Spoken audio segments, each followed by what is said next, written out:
Hello, hello, hello. What's up, everyone? Hopefully you're enjoying hopefully you're enjoying the Amonkhet show. It's stream time. If you are interested in checking out the end of the Amonkhet show,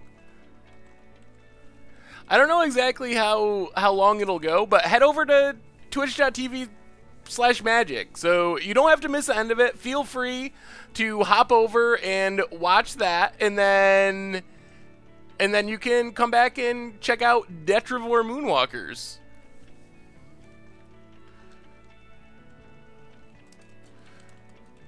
Should probably update the stream name. 1 second. Usually this is all the stuff I'm doing during the countdown, but no countdown because we're going straight from the Amonkhet show. What's up, everyone? What's up, Aleros, Demeni, Tracy King?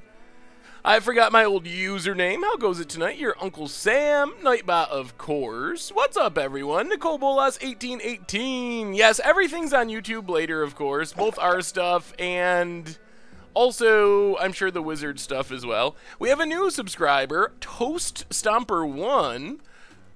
Welcome to the Fishbowl, and thank you for your subscription. Big scoops here for our new subscriber. Yeah, so I don't know. If I knew it was going to be ending right away, I'd probably wait another couple minutes, but I didn't have a firm answer on when the show would end. Doing well, Goblin Master. So what did you think of our preview card? Glorious End. Oh, that card looks super sweet. I was super excited when I saw it. I had no idea what to say about it for the preview article. But, oh man, it is the most me card in the set, that's for sure. Can any of the blue card draw help in out control in Modern? Aleros, 3 months in a row, every deck with Blood Boon is my kind of deck. Well, I'm right with you, Aleros. Welcome back to the Fishbowl. Big scoops here for our new subscriber. How much time did they give me in advance? I think it was about 10 days, a little less than 2 weeks that I had it. So, like the beginning of last week, something like that. Hey, what's up, Vera Mint MX? So yeah, Amonkhet, it's turned around. At first, I was a little but now that we've seen most of the set, and we should have the full spoiler tomorrow, I'm actually kind of come around to it, and I actually like Amonkhet quite a bit. Did I get the email about the very, very janky combo for Standard? I believe I did. I haven't had time to respond to emails yet. It's been doing the daily spoiler videos has made this a super crazy couple of weeks, trying something new with the daily spoiler videos, but it's definitely made things super busy, so I haven't had a lot of time for extra stuff. Do I think I'll make a budget magic or against the odds with Drakehaven and Key to the City? Probably. Drakehaven is one of the cards I'm most excited to build around. I hadn't really thought too much about Key to the City, but that seems possible. But yeah, I think that things are looking pretty sweet in Amonkhet. I'm excited for it. I think it's gonna be pretty interesting. Willie Wonder, welcome to the Fishbowl. Thank you for your subscription. Big scoops here for our new subscriber. That's true. Most of the cards left to be revealed are commons and uncommons. There are a few rares left, but they're mostly commons and uncommons. Oh, well, thank you, Shrady Shrek. Yeah, I'm excited to test out this deck. This deck looks really sweet. Will they spoil the rest of them right away? Yes, tomorrow, I think 11 Eastern time, the whole set should go up, so you should be able to see everything then. All the rest of the commons, uncommons, everything. Legacy cycling against the odds. I think that would be fun. I would definitely be down to play Legacy Fluctuator cycling deck. Yeah, I couldn't wait on this one. I really want to play this one because it looks super sweet. Tail Feathers, 4 months in a row. Welcome back to the Fishbowl. Thank you for your subscription. Big scoops here for our new subscriber. The Magic stream is pretty cool. Oh, well, I'm glad you realized it too, Admiral Average. I waited. Normally we start at 6 tonight, so I waited till 7 intentionally to try to not overlap with the Magic stream, but can only do so much. I don't know how long that would go for necessarily, so I don't want to start at like 9 o'clock. Is there a way to get MTG Goldfish to say the price in British pounds? Hit some swans. I would send the email to contact@mtggoldfish.com. I don't know what the odds of that are or how hard that is or anything, but Richard would be the one to ask about that. One more thing, have you thought about allowing watchers for Commander Clash and tweet when you're going to play it? I understand you might not get as many viewers on YouTube, but it would be nice to see it live. I think it would be really fun to do a live stream of Commander Clash. As far as allowing watchers, I hadn't really thought about that, but maybe if people wanted to, you'd miss out on the banter and stuff, because you wouldn't be able to hear that if you're just watching on Moto, but that might be a good idea. At twitch.tv/magic, they were doing an Amonkhet preview show where they were mostly just talking about the set, the different mechanics and stuff, but it was pretty interesting. The biggest takeaway I got, and this was a throwaway line, but when they were talking about the meta game and printing answer cards, they mentioned that they had Pro Tour Kaladesh data when they were making Amonkhet, which is way different than the time frame that usually gets thrown around. Usually we hear, oh, sets are done a year or two ahead of time, so you gotta wait a long time for things to change. But Kaladesh was like a few months ago. That was, Pro Tour Kaladesh was the middle of October. November, December, January, February, March, you're looking at 6 months. They were still adding cards to the set. So that means that it's much quicker for Wizards to actually print answers and potentially fix standard than we formerly thought it was. Yeah, that's what I had always thought too. That's the numbers that always gets tossed around, Dragon. But they definitely said we had Pro Tour Kaladesh data, and that's why we had like Magma Spray and Manglehorn and some of these cards in the set were based on seeing the Pro Tour Kaladesh data.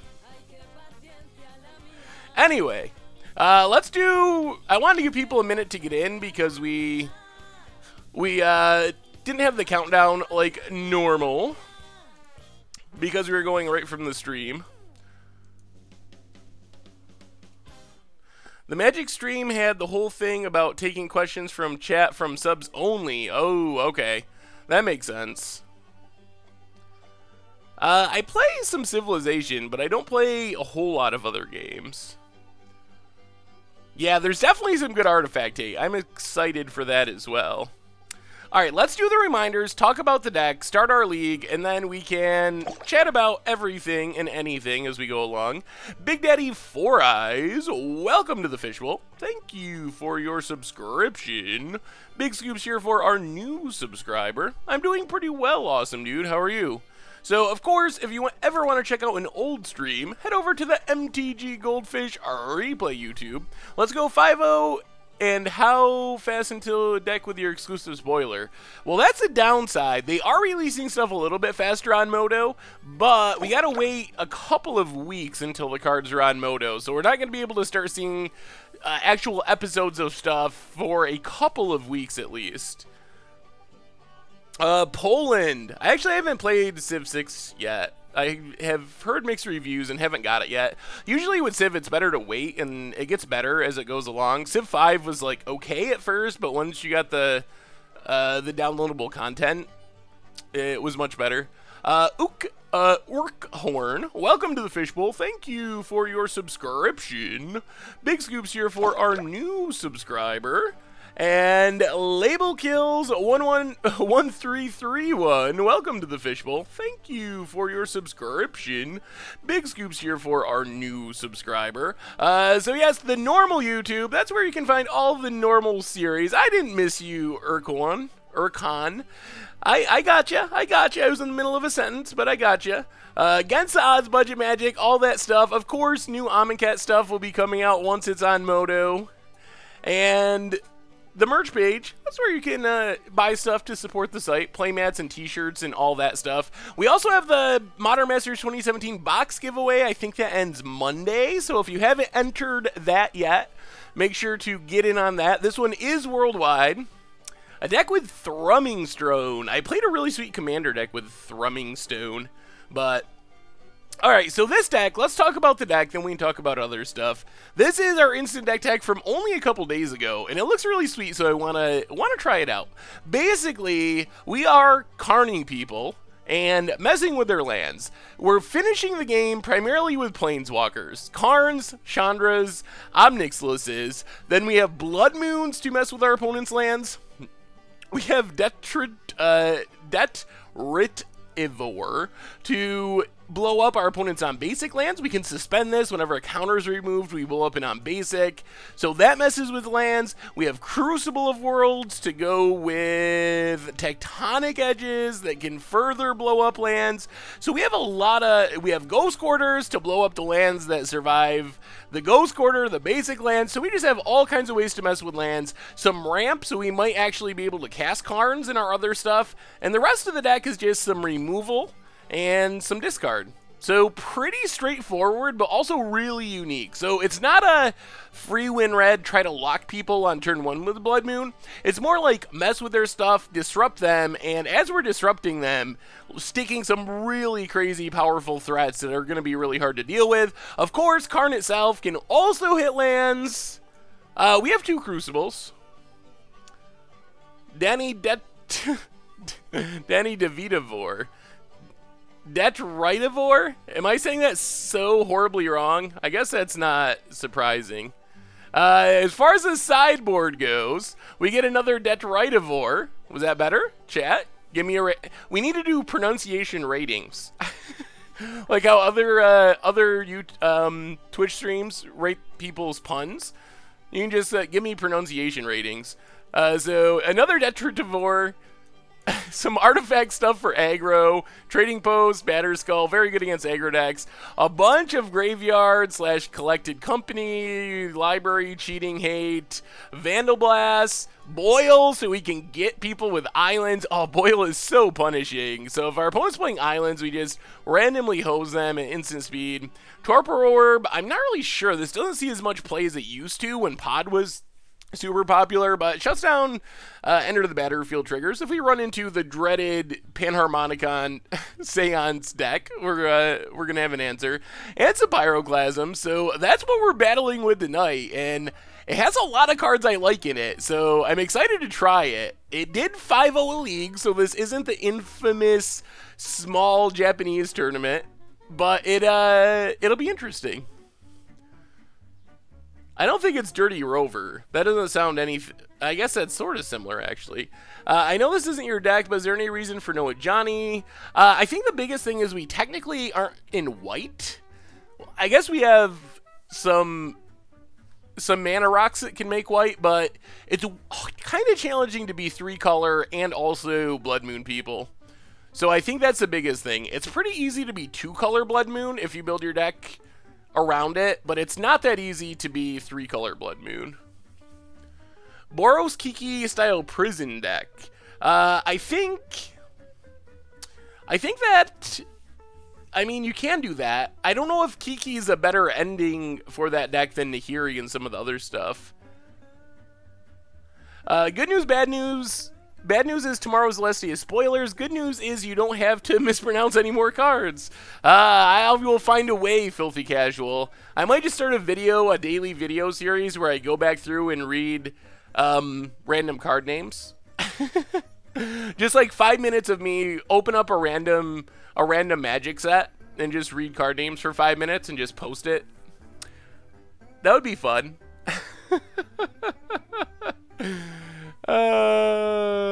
No one wants to play us. They know what's coming. Do I think Dynavolt Tower will survive after Amonkhet hits standard? Oh man, it's going to be much harder. I would expect that control decks will move away from... Tower as their finisher. There's just so much better artifact hate than we had before. So I would expect that. You'll see, like, non-Tower Jeskai. Or Esper, maybe, blue-white, whatever the control colors end up being. Cartouche. I think I got it. Oh man, not Kamigawa. Kamigawa is, that one's the worst. As far as, well, it's the worst as far as magic sets. Oh dear. Mono green aggro. Also the worst as far as, oh my goodness, the nightmare matchup. I don't think we beat this deck. They don't care about Blood Moon. They're all forests. They don't care about Detritivore. They don't care about anything.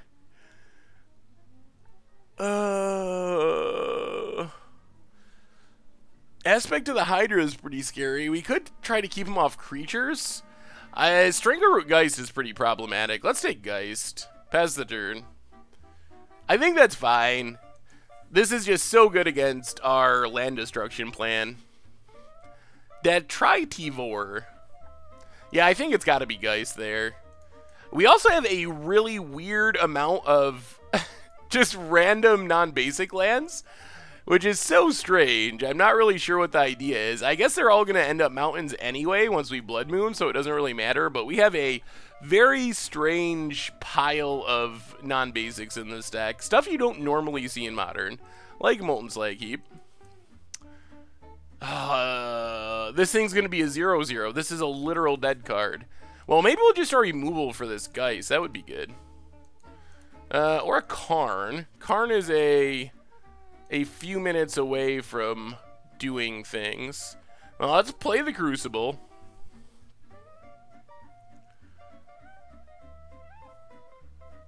Is this strictly worse than Signet?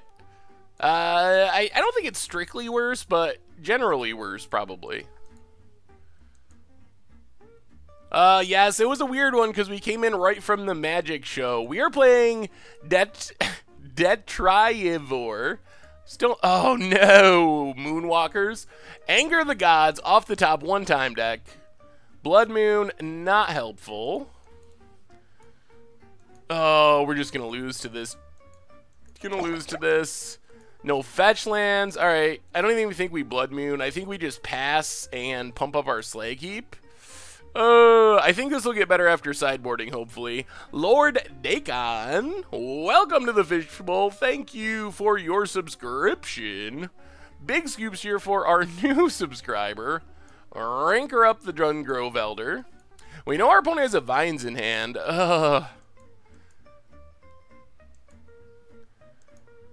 Yeah, I guess I won't show him. We'll see what we draw, but I won't reveal too much. That is good advice, Tracy King. Hey, welcome, Expert Bridge. Glad you're finally catching the live stream. They do have Vines and Aspect of the Hydra, which are very good against us at the moment. Yeah, there's a lot of... This deck is definitely odd. It is very odd. It is interesting, and I'm glad we're trying it out, but it is definitely odd. It only hits your opponent's lands in their graveyard, which means this is the nightmare. Everything about this matchup is as bad as it gets for us. Like, just so bad all the way around. Well, we get to start storing up some mana for the winter on our Molten Slag Heap. Good. What's up, Vin? How goes it? Yeah, this is just the nightmare for our deck. Another Crucible. We're quite literally dead. Okay, well, let's sideboard in some removal, hopefully. Well, we can bring in Batterskull, bring in Trading Post. We actually don't have that much. I guess Pyroclasms? We gotta get rid of Blood Moons. We gotta get rid of, our good old Detritivore. Have you seen the new Trailer Park Boys season yet? As before, and as every week till you watch it. I watched like half of it, so I have been working on it. Not all the way to the end yet, though. Oh, we just got ran over by. We just got ran over by green aggro, green stompy. I think the idea is you Ghost Quarter. Yeah, I don't know. There's not a good justifications for that. We don't really have any more removal in here. Grafdigger's Cage shuts down Strangleroot. Not worth it, I don't think. Do we have anything that's just actively horrible? This seems like this could be a matchup we could win. Like, discard, removal. This has got to be an okay matchup.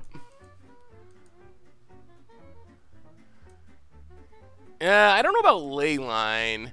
We could bring in a Nile Spellbomb. I'm not sure about taking down a Karn. Maybe go down a Crucible of Worlds. Like, Tech Edge isn't good, Ghost Quarter isn't good, so we can probably go down a Crucible. Bring in a Nile Spellbomb. Let's try it like that. Terminate's fine. I mean, they have non-hexproof creatures. We can kill, like, Scavenging Ooze or something. Come on, Nut Draw. Alright, this isn't bad. Having Batterskull should be super good against our opponent's deck. Crucible lets us, like, pseudo-ramp with our fetch lands. We get to just keep getting them back from our graveyard. What's the chance of a must attack each turn if able tribal in Commander Clash? I guess it's a possibility. I hadn't really thought about that, but that could be a cool theme for a deck. The next Commander Clash is super sweet.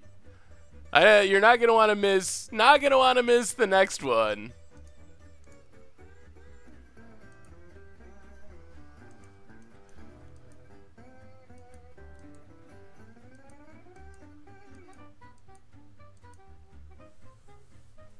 Yeah, we just have a lot of cards that aren't good and not enough stuff to bring in. I mean, we do have removal, though, which is helpful. So, Reflecting Pool with Slag Heap, does that work the way we're hoping? And could produce, theoretically, this could produce red and black if we put counters on it. So, I'm hoping that works that way. Opponent has Experiment 1.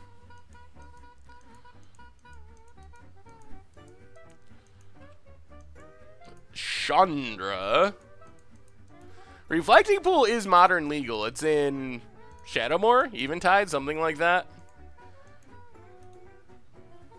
I think we're actually going to well, discarding Chandra's got to be bad. Do we discard a Chandra here? What's up, Kozak? How goes it tonight? Yeah, we probably got to discard Chandra. What's up, Binary Cortex? Oh, but Chandra draws us cards, sort of. Alright, we'll go 2 modes. I mean, Chandra is very bad if our opponent has the Vines anyway, so we might as well try to get rid of the Vines.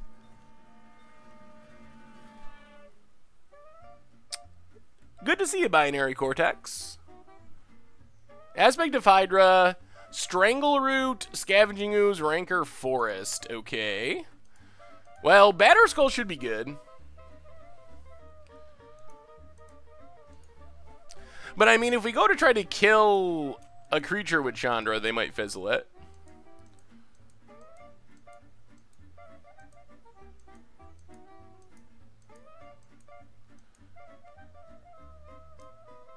There's a Strangleroot.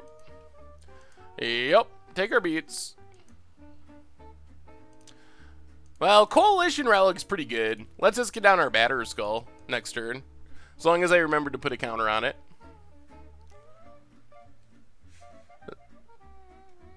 No, just playing Blood Moons. Nothing illegal happening here. Why do you think a red-green stoppy fling type deck can be a real deck in Amonkhet? I mean, I guess it depends on your definition of real. Real in the sense that you can play it? Yeah, I think that's a chance. Real, like, tier 1, winning a Pro Tour? Probably not. But I think it will be, like, something we can play for Budget Magic or something, and maybe be pretty successful with.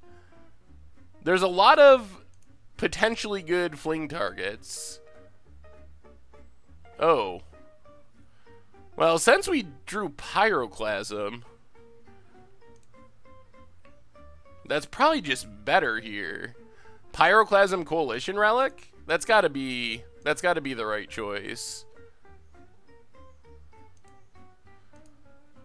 So play Coalition Relic.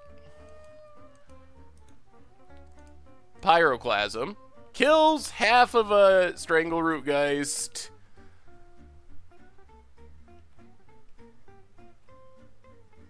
And then next turn, Chandra might be able to kill Strangleroot.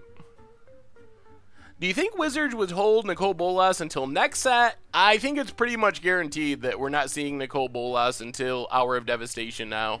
Well, our opponent's out of cards is the good news. So we dropped to 7. Now, this is a sketchy situation. Dranko, welcome to the Fishbowl. Thank you for your subscription. Big scoops here for our new subscriber. Oh, I missed a spoiler? I will have to look up the Zombie Mill artifact. Alright, put a charge counter on this. Nile Spellbomb's pretty good. Let's see. So we add a free mana. We will go red for Chandra. Play Chandra. Kill Strangleroot.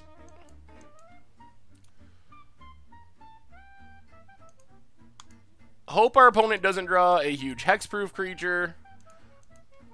Or another Strangleroot's kind of scary. Play our Nile Spellbomb. Pestered.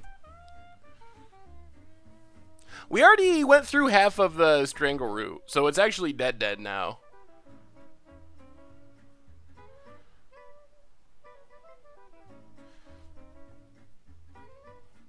Alright.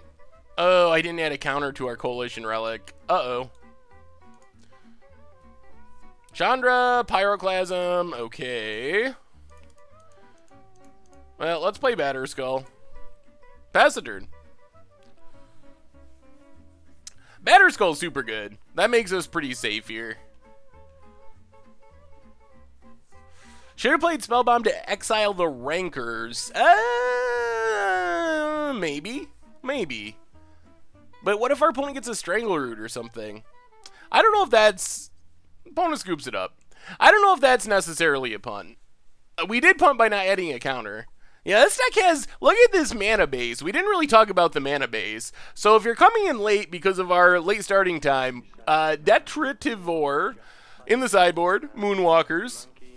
Basically, removal, land destruction stuff, Crucible Worlds to get back tech edges and ghost quarters. Blood Moons also in the sideboard because we're against mono green. Bunch of sweet planeswalkers, Chandras, our buddy Obnixilis, Karn Liberated.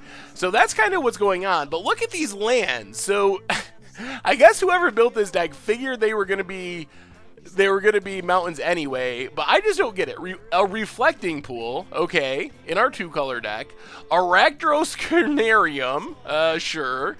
A Molten Slag Heap, a Lava Claw Reaches, a Karakeep, a Graven Karens, only 2 Blood Crypts, the fetch land so we can fetch out our black mana through the Blood Moon, but just like the motliest crew of red-black duels. I do not, other than like trolling and being like, haha, I played Molten Slag Heap and stuff, I don't really get it, because I mean you turn them into mountains anyway, but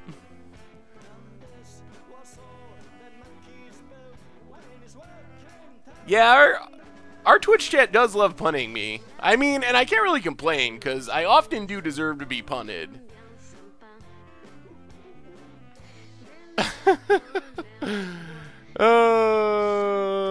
I don't usually update the instant deck decks before we play them.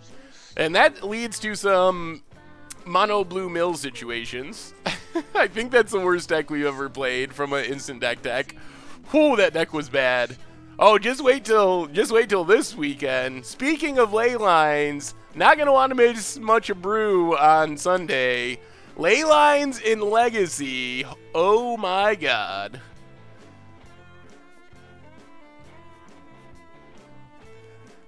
I think we're actually, and this isn't official yet because it hasn't been announced, but I think not this Friday's episode, but the next episode will have a new viewer submitted week, but with a sweet twist that actually is from Mrs. Mulligan. Oh yeah, so if you are a Commander Clash fan, what do you think about having Jennifer on the series? Ah, she seems like such a great addition. I'm personally, I am very glad that she's on the series. She seems to fit really well and just it seems like a good addition. But I want to hear everyone's thoughts. Yeah, she is. She definitely is cool, and she is like the pronunciation police. So we have someone to to correct me when I'm wrong with my pronunciations.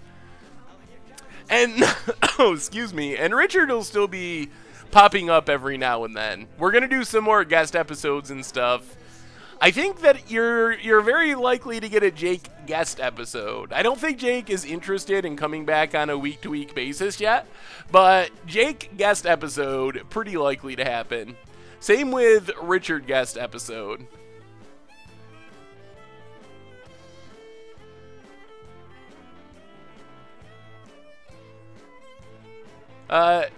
Jennifer, you probably better known as streamer Mrs. Mulligan.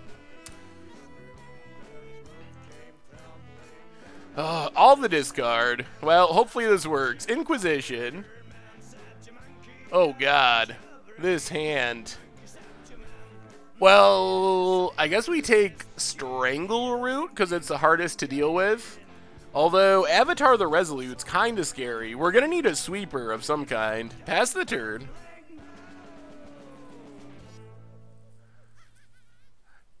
I think that Wedge or the Professor could be sweet possibilities for a guest episode as well.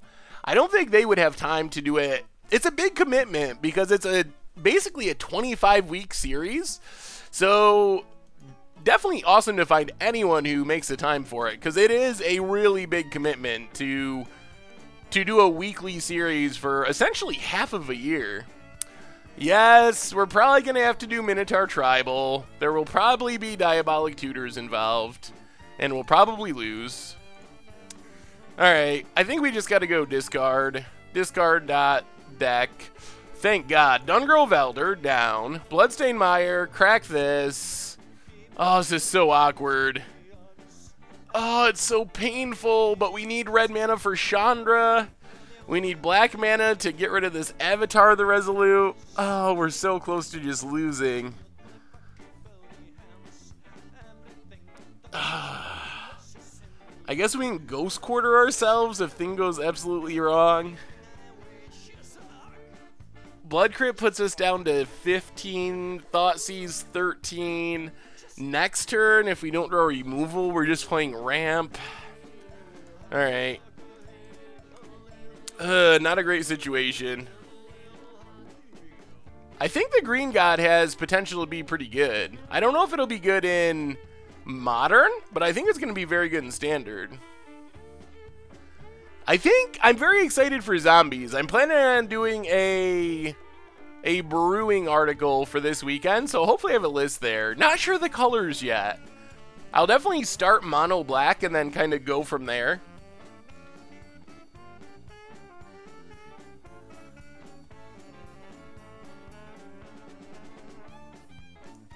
I think the Black God is good, but you gotta have a very specific deck.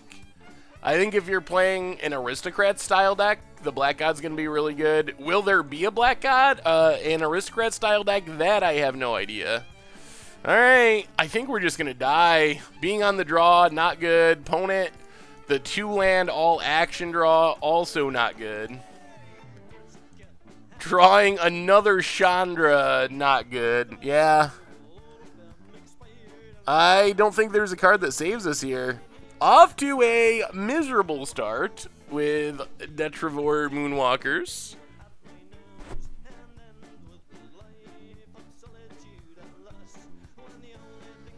Showed a white exile target creature for zombie tribal. Huh? Our opponent, oh my, no. What? Oh, well, sometimes people draw everything. Good God, we just saw their hand! And they drew 2 aspects of the Hydra. I mean, we were going to die anyway, but oh my God. Oh boy. Oh boy. Well, Good news is we started off with our absolute worst imaginable matchup, which is not even a real tier matchup by any sense, so that's definitely not what our deck is designed to be. Undercover Hippo, welcome to the Fishbowl. Thank you for your subscription. Big scoops here for our new subscribers. All right, let's see if we can find these new spoilers. Hang on.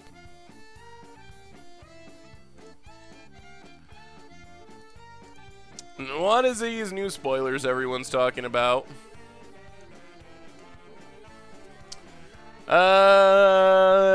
Let's see. Saw this stuff. Vizier of Deferment. 3 mana flash. When it enters, you can exile target creature if it attacked or blocked this turn. Return that card to its hand the beginning of the next end step. Huh? When it enters the battlefield, then exile target creature if it attacked or blocked this turn.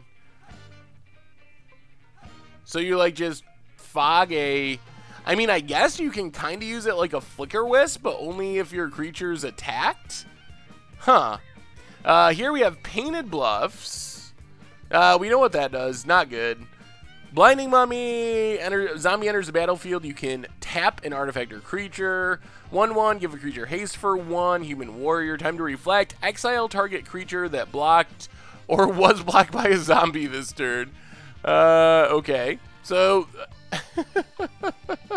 that goes in a very specific deck. If you're the white zombie deck, I mean, it's not a bad card. Lay Claim is like Volition Reigns, but it's 7 mana. Embalmer's Tools, activated abilities of creature cards in graveyards, 1 less to activate. Tap and untap zombie you control. Target player puts the top card of his or her library into his or her graveyard. That's interesting. Makes your Embalm cost cheaper, and there's probably other stuff I'm not thinking about that's really good with this in older formats. And when it becomes a target of a spell, sack it. I mean, it's a 2/3. It's a 2-drop for the Illusion deck, I guess. I was just recently trying to make illusions in Modern work again on a budget, and being on a budget makes it challenging. The deck is so much better if we can get Ether Vials, like Merfolk. Yeah, I'm not sure why they decided to change Unknown Shores. That's like the 3rd functional reprinting of that. There are some really powerful illusions. I am most excited for New Perspectives, I think it is. The cycle for free thing. Oh, man. Oh, I just want a cycle combo. Cycle combo all day. I get to just draw cards for free, and all I got to do is fill my deck with cycling things. I mean, it's 6 mana, which means you got to put a lot of lands in your deck, which is kind of a bummer, but it's still potentially super powerful. Yeah, I mean, the thing is, it's a limited card, basically. And the Desert Sun subtype is probably relevant for limited. Unknown Shores and those effects, I don't know if they have ever been constructed playable. Definitely not with our current mana. Like, we have so many good lands in Standard.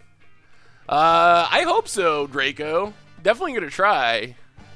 Alright, on to round 2. Let's hit a matchup where our cards actually do magic-y things. Oh, man. This hand was the nuts last game.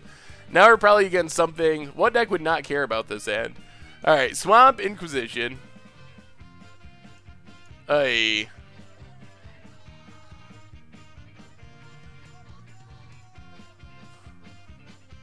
Well, we'll take a Death Shadow. Aye. Okay. Now our opponent can take our Thoughtseize, unfortunately. And they still have another Death Shadow in hand. Yeah, our opponent's hand is very good. Very, very good. Their only problem is they're a little life short from getting down their...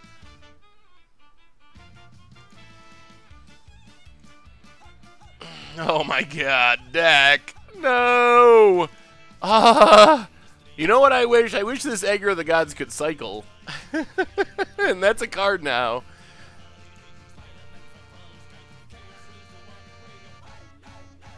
They're gonna just Death Shadow us to death. I mean, their removal's not great against us, but we are gonna just get Death Shadow. They can Death Shadow right now. I mean, I guess they can't because we have a second Anger, but they're pretty close to Death Shadowing. And our deck is pretty light on ways to just kill a Death Shadow. We can kill things, but Death Shadow is not, it's so big, that's not on the kill list. Chandra's sweet, but does not match up that well against Death Shadow. Oh yeah, we're technically losing. 0-1. Record officially updated.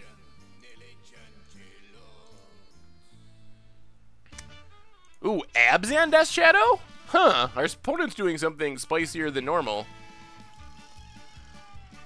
Mishra's Bobble. Opponent cracks it. So we gotta find Karn. There's the Death Shadow.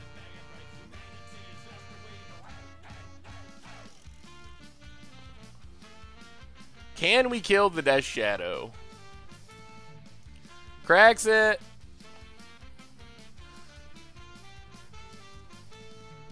Gonna be close.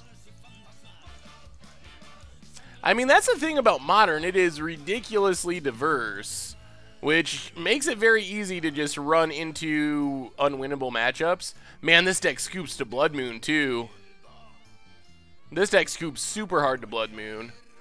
Well, I mean, we gotta go for this. If they can lose life at instant speed, then we lose. If we kill Death Shadow here, though, we're kind of stable-ish. Did they top deck us a way to lose life? Of course. Okay. Well, that wasn't in their hand when we Thoughtseize them a million times, and game over. Oh, no. No, no, no. You have, Yasova Dragonclaw is a good Commander Clash option. Well, looking pretty over here. Opponent traverses, means I get another Death Shadow. Oh my god! Tarfire's in the deck exactly for that reason, to turn on Delirium. Alright. That was miserable. Well, so far, we are running into the worst matchups. I don't even think this matchup is necessarily as bad as that looked. It's really unfortunate that our opponent just kept drawing exactly everything. Dragon Throne of Tarkir on Against the Odds. Ooh, that's a challenge. But probably not more of a challenge than Eternal Dominion. Good lord.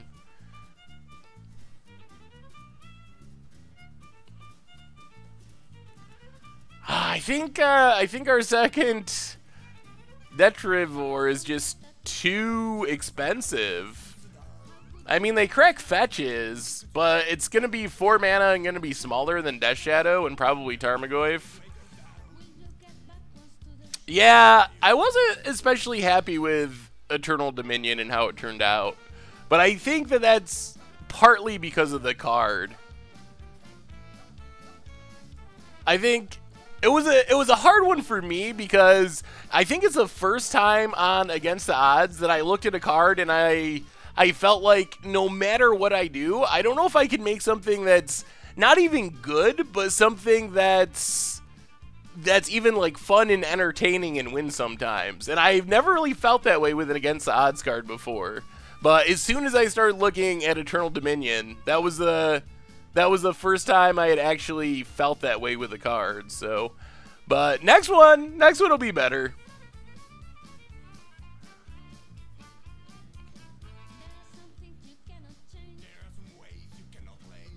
Commander Clash round, Crucible of the Spirit Dragon. Well, there was good stuff that finally happened at the end, Autumn Shank, but yeah, it was a rough one. I believe 2 weeks till the next viewer submitted Commander Clash KAI. Alright, we gotta actually sideboard here if we have anything, which we don't. Oh man, we don't even have Fatal Pushes in the sideboard of this deck. Ay, we just have so few ways to kill a Death Shadow. Anger's not really good. Blood Moon actually is good.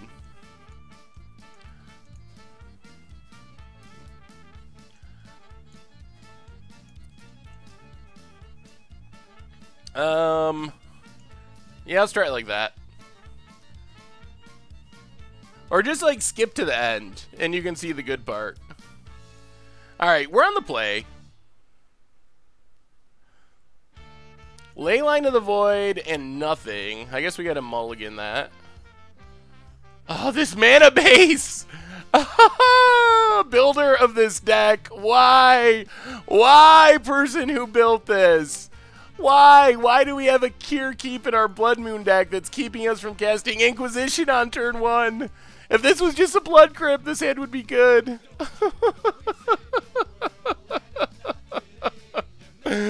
Oh, I feel like our deck is super taunting us.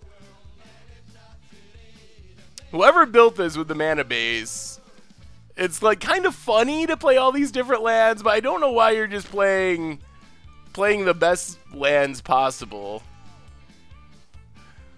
Cage for Lingering Souls. I guess that could be a possibility.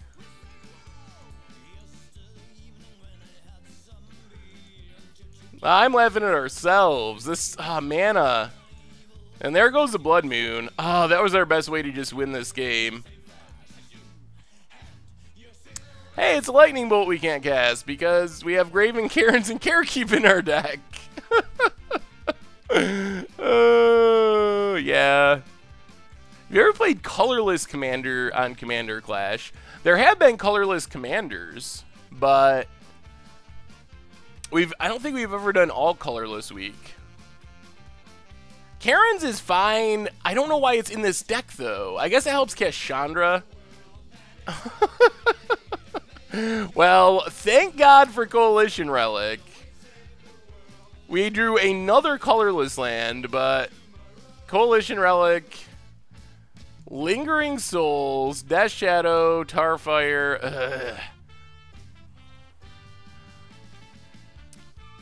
So we lose to Lingering Souls. Well, I mean, I think we got to take Death Shadow. That can come down next turn. Beating Lingering Souls is still going to be a challenge.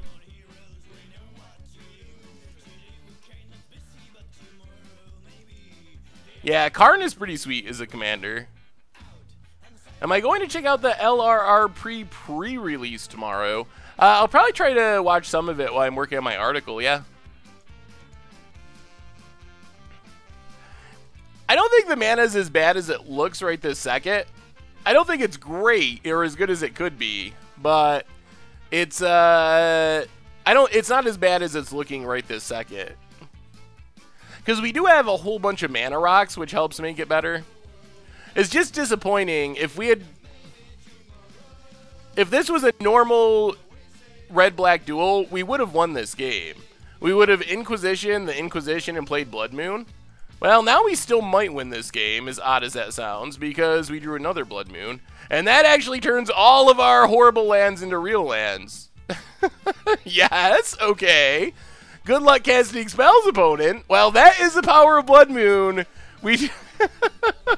No matter how bad you run, you're only a... Oh, it's mana. Oh, and a Thoughtseize. Oh, my God. Okay. Well, our opponent top decked us too, so I guess that's fair. Chandra? Okay, well, we get to Inquisition.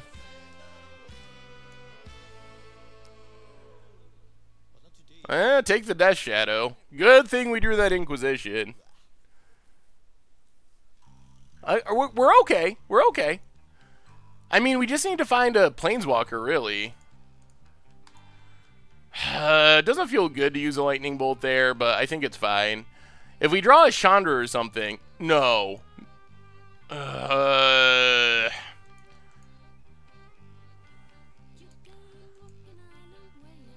Alright, pass the turn.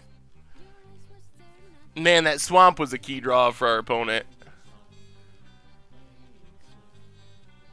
Yeah, our opponent with the swamp and the greediest mana base in the history of Modern, which is saying something, because Modern is a land of greedy mana bases.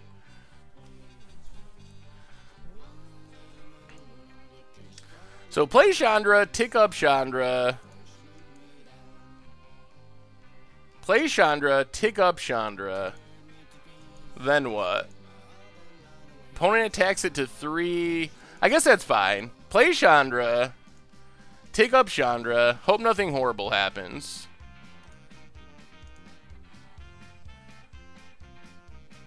Alright, well, we can't cast Leyline. Pass the turn. Now our opponent hits Chandra to 3, but then we collected Brutality as Spirit and keep our Chandra alive. We're not 0-2. Yep, here they come at Chandra. We're okay. I think we actually might end up winning this game. Yeah, it's not really the greediest, but it's pretty greedy. Yep.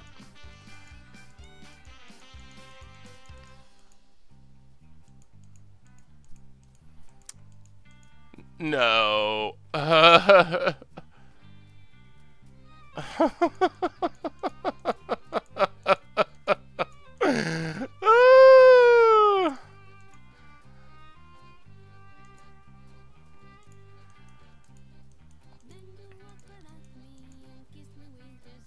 I don't know how we win now.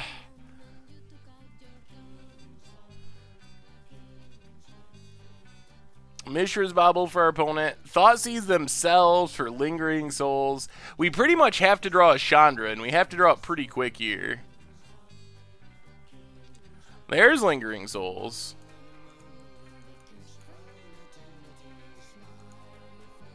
Down to 11. Oh yeah, I didn't put a counter on our relic. I should have. There's a Karn that's a million miles away from being cast.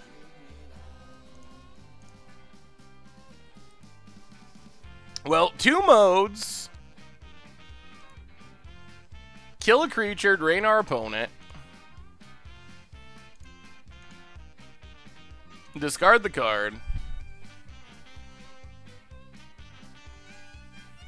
Opponent's down to 4. This means if we draw a Chandra, we should be able to win. But we're going to have to draw it pretty soon because our opponent has a million spirit tokens. I guess we could also just chain together collective brutalities. Or we keep drawing Karns.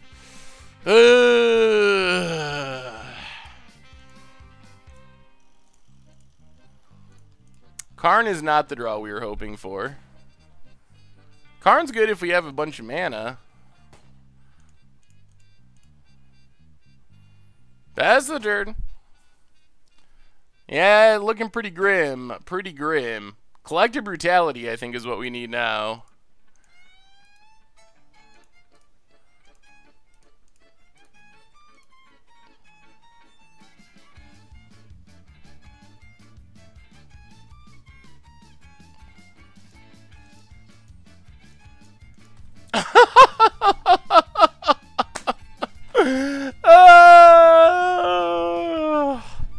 This deck has to have so few basics, but it doesn't really matter.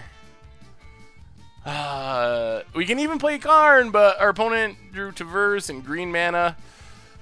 Wow, this is brutal. This is brutal.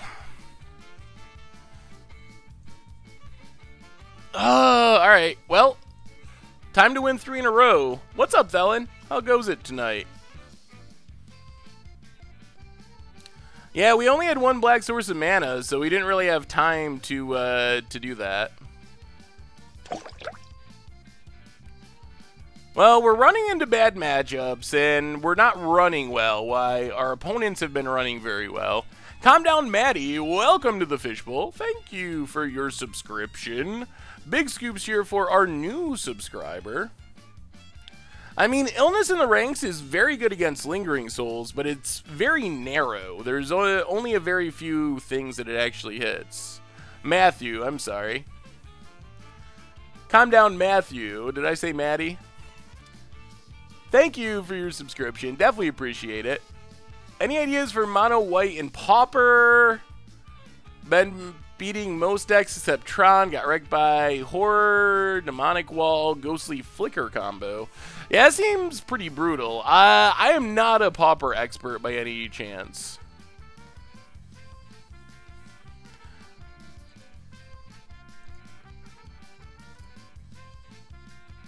Hey, okay.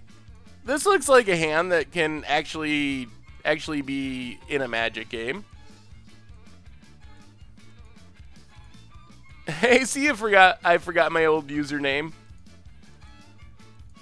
Oh, Eternal Dominion is, yeah, it is so far the worst of any of the epic cards.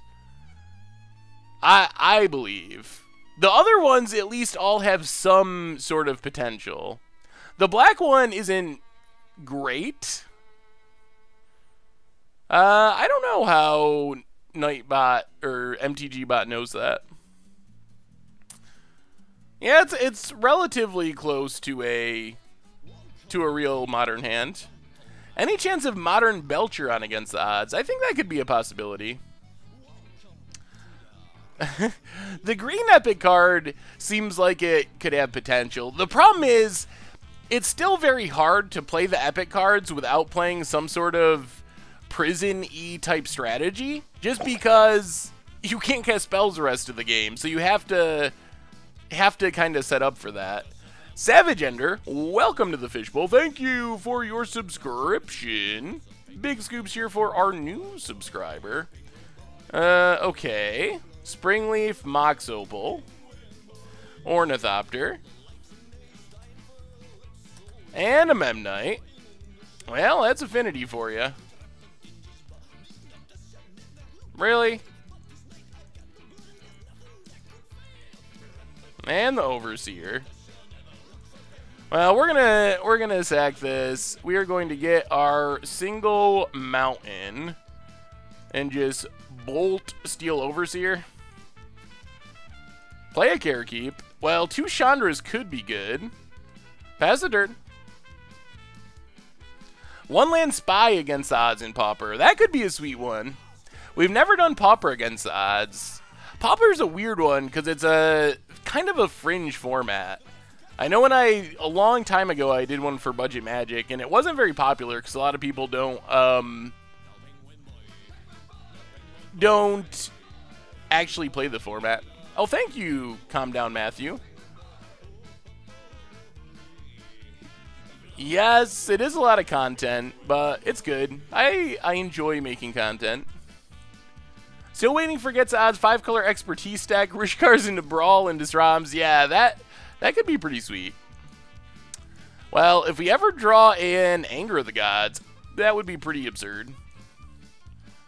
Opponent gets in. Ghost Quarter.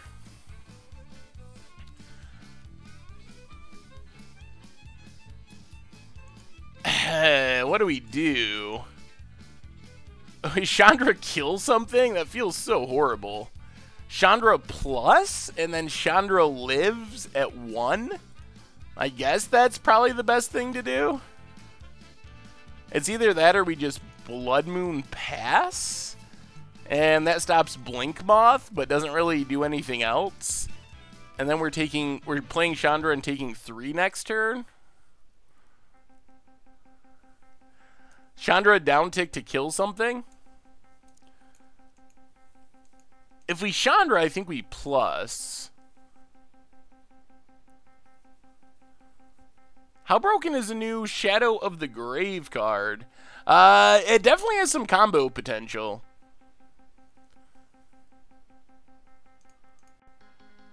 Yeah, I think we're just going to play Chandra and plus Chandra. This also helps us dig towards Anger of the Gods next turn, which is probably our best way of just winning this game straight up. Ugh. Well, we didn't really want to draw another Chandra. We have another one in our hand even. So pass the turn.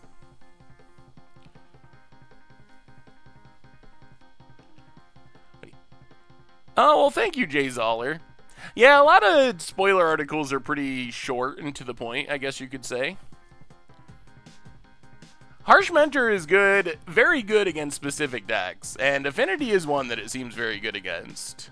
Shuts down the creature lands, shuts down Ravager kills, shuts down Overseer activations, hits... I mean, it doesn't shut them down, but it's hard for the deck just to play normally with all that going on.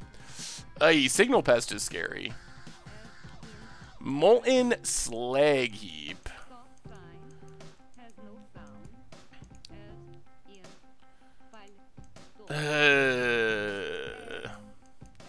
I think we gotta kill Signal Pest. Mebabite, welcome to the Fishbowl. Thank you for your subscription. Big scoops here for our re-subscribers. 6 months in a row. Love the spoiler, Seth. Good luck when you're using it in against odds. Well, I definitely expect we will be. This deck actually 5-0'd a league.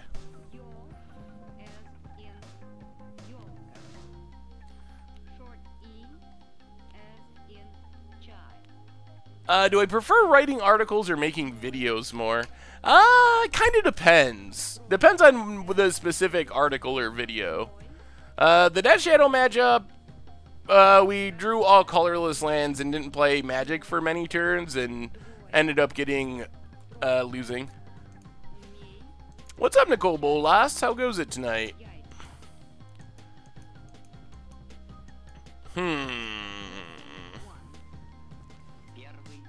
If we add mana, we can play a second Chandra, kill this, but then we're Chandra-less? We can suspend Detritivore, we can Blood Moon. Our opponent kills Chandra and hits us for a bunch.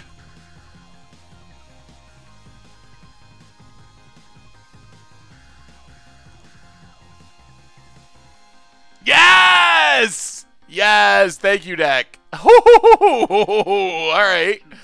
Our luck is turning. Oh, God. Ooh.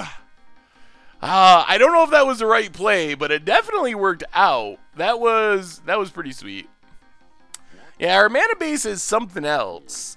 I have never seen a mana base quite like this one before. Thankfully, we get to play a Blood Moon and turn all of our random semi-bad lands into mountains, which are reasonable lands. Citadel for our opponent.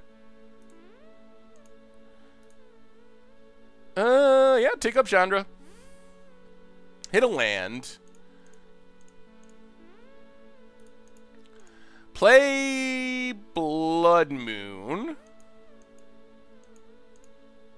Play a ramp, pass the turn. I'd love a Bring to Light toolbox deck for against the odds. That sounds pretty sweet. I am a big Bring to Light fan. Oi, that's champion. The nightmare of nightmares. We need a Karn. Where's our Karns? Ooh. Reanimator plus sneak attack. Well, you got Grizzlebrand, so looks like a pretty good Legacy Cube deck. Anything with Grizzle... Yes! Yes, yes. Okay. Whew. Alright, things are turning around for this deck. I bet our opponent scoops here, most likely. You got protection from all colors. Well, Karn? Yep.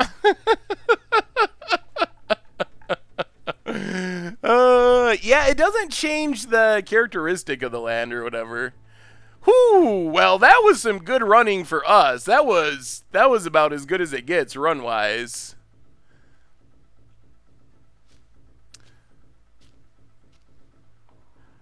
Well, not a match. Settle down there, Gibbage. That's just a game. Alright, so Vandal Blast seem reasonable in this matchup. Pyroclasms as well. Trading Post, maybe Batterskull Trading Post, possibly. What's bad in this matchup? Blood Moon is weird in this matchup.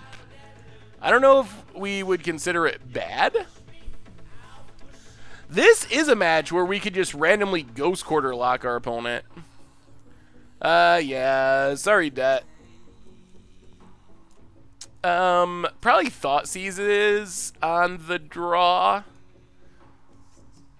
I think. Go down Thoughtseizes. 2 more cuts we gotta make. Well, thank you, awesome dude. I'll definitely keep that in mind. Just realized the first colorless Planeswalker came out to block after Eldrazi, and the second colorless Planeswalker came the set before the returned Eldrazi. Oh, that's a good point. This song is Turn These Awful Hands into Hooves by Weisiger.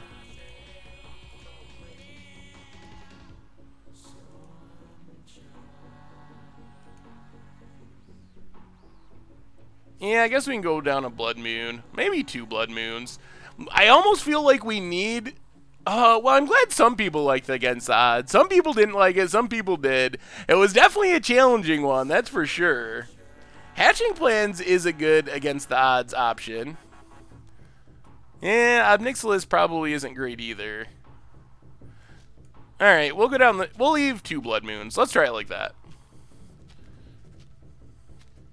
Turn these Chandra hands into crater hooves. Yeah, it wasn't the most visually exciting deck we've ever played. But that's just kind of how that card works.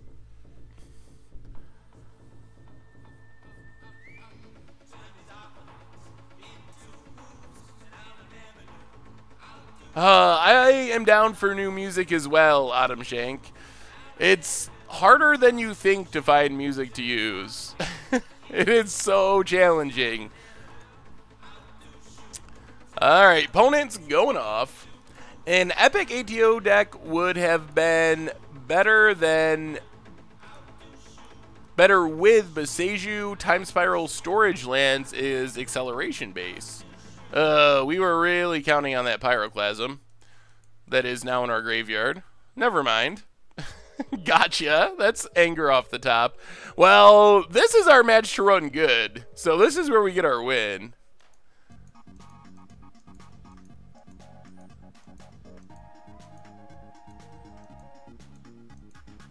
I don't enjoy watching you lose enough to enjoy Eternal Dominion Against the Odds. There was definitely a lot of losing involved. Oh yeah, we're playing this deck. So far, ooh, that's a draw I like. Well, let's Reflecting Pool. Collective Brutality. I think we just go 1 mode, kill Ravager. Yeah, I think that's fine. I don't think we need to duress. Opponent doesn't have enough artifacts, doesn't have this turned on, so... Whew, that's going to make our anger much better in the future. Try No Copyright Sounds Twitch stream for music. You can use them for free if you have their banner in your description. The other problem is all of our things go to YouTube too, so we have like double layers of issues when it comes to that. So not only do the songs have to be okay for Twitch, they also have to then be okay for YouTube as well. Are we just going to 1-for-1 this Master of Ethereum? I think. The Metalcraft Affinity without Metalcraft is just meh. Yeah, that's true. Uh-oh. Uh-oh. That's a lot of mana for Affinity. That's champion. With protection.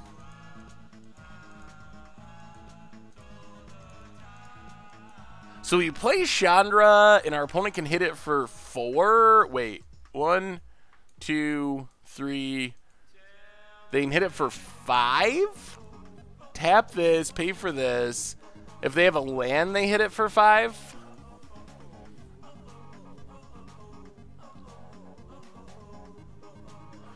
Interesting, Filthy Casual. Well, I'll have to look into that. Oh, yes, you're right. I need to update the win-loss. Good call.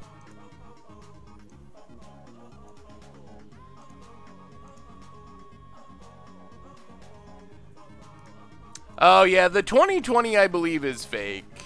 It's definitely fake now. I think it was fake before, but it's definitely fake now because we have all the mythics. Dirty Tarp Salesman, welcome to the Fishbowl. Thank you for your subscription. Big scoops here for our new subscriber. Yeah, so what are we doing here? Doing nothing feels pretty bad. But we might have to do nothing. Do I think the new Gideon will work in modern Sun Titan Emiria? Maybe. It is the right converted mana cost for Sun Titan, which makes me consider it at least. Well, we can't kill Champion because they'll just turn on... They'll just animate a land and have 3 artifacts. Balls McGee 94, 6 months in a row. Welcome to the Fishbowl. Thank you for your subscription. Big scoops here for our new subscriber. Alright. We're not going to do anything here. I don't really want our Chandra to just immediately die. That doesn't seem like good value. Maybe somehow our opponent leaves this open for us to kill it. I guess this is a window to play Rakdos Carnarium. Why is this in our deck? Will you please do a new white-black tokens in Standard soon? Yeah, we got to go back to that deck again. I got into Twitch streams by watching LSV draft. Can't go back. While LSV makes many tighter decisions, his streams usually aren't fun. Oh, well, thank you. Well, yes, I'm sure... I'm sure the LSV most likely plays tighter than me, probably 99% of the time. I do not take offense to that comment at all. Oh, LSV is very good. Now our opponent always has Mental Craft. We need Vandal Blast would be super sweet. I would like that. We're getting to the point where Karn gets rid of Etch Champion, and then that frees up our Chandra. And we got a bit of time. The problem is if they ever draw Cranial Plating. 1, 2, 3, 4.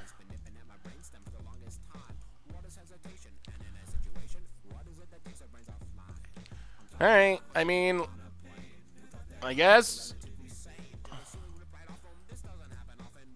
we might as well play it. We could hit something off of this. Play Chandra.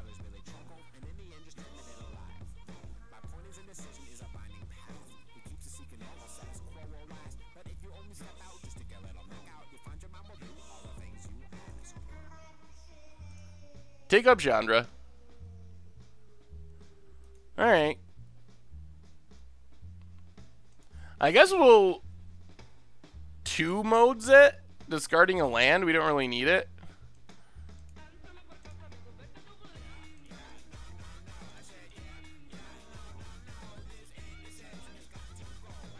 They could have a Galvanic Blast or a Spell Pierce or something.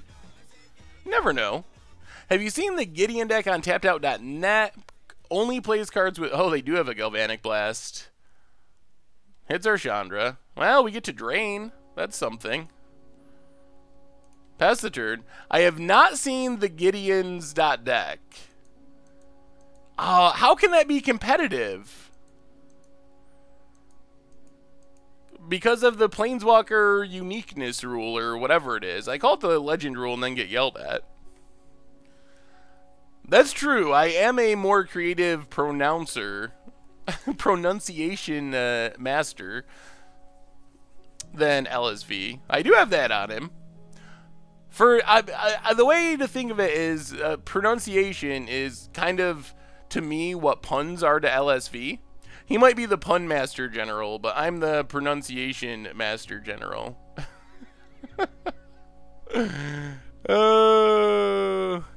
All right, let me see this Gideon.deck. Gideon. Call the Gatewatch. Oh wait, okay. I was thinking it was all cards that literally were Gideon Planeswalkers. That makes a little more sense. I think that's a hilarious against the odds idea. Because you can curve Gideon into Gideon into Gideon. You just can't get him on the battlefield at the same time, which makes it a lot worse. This Ravager is very bad for us. Yeah, 4 deploy with 12 planeswalkers, especially when you only have 3 different ones and you're going to legendary yourself anytime you hit more than 1 planeswalker is a really bad idea.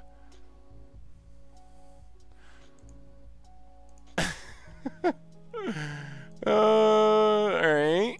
What are we looking for here? Well, Chandra.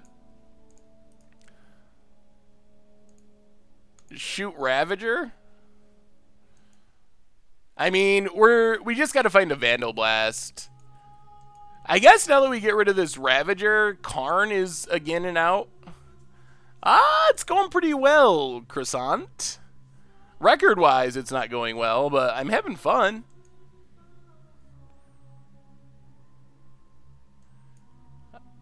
Carekeep for defense. Pass the turn. Mirror Gallery is a great against the odds card, but it doesn't technically work with Planeswalkers because they are not technically being legend ruled. They technically have their own rule. I.e., Welding Jar cuts out some of our outs. Now we need just Gideon. Vandal Blast does not kill this thing. And we're going to lose our Chandra, I'm pretty confident.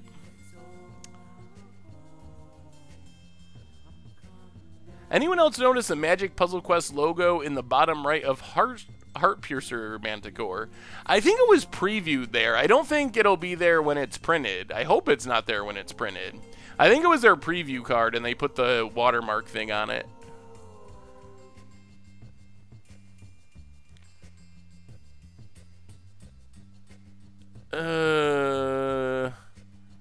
Alright. Well, yeah, you got us. Come on, Karn Father.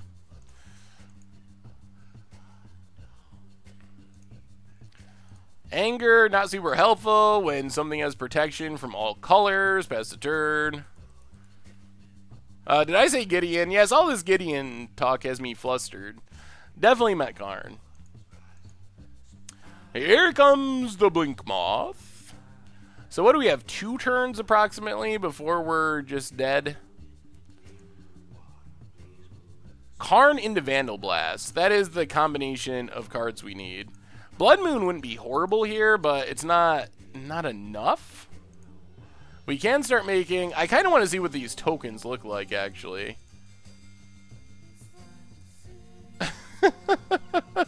Alright, that's pretty good. The old Kobold of Carekeep. The Vanilla 2020 would be interesting. Lightning Bolt. That is not the card that saves us. Pass the turn.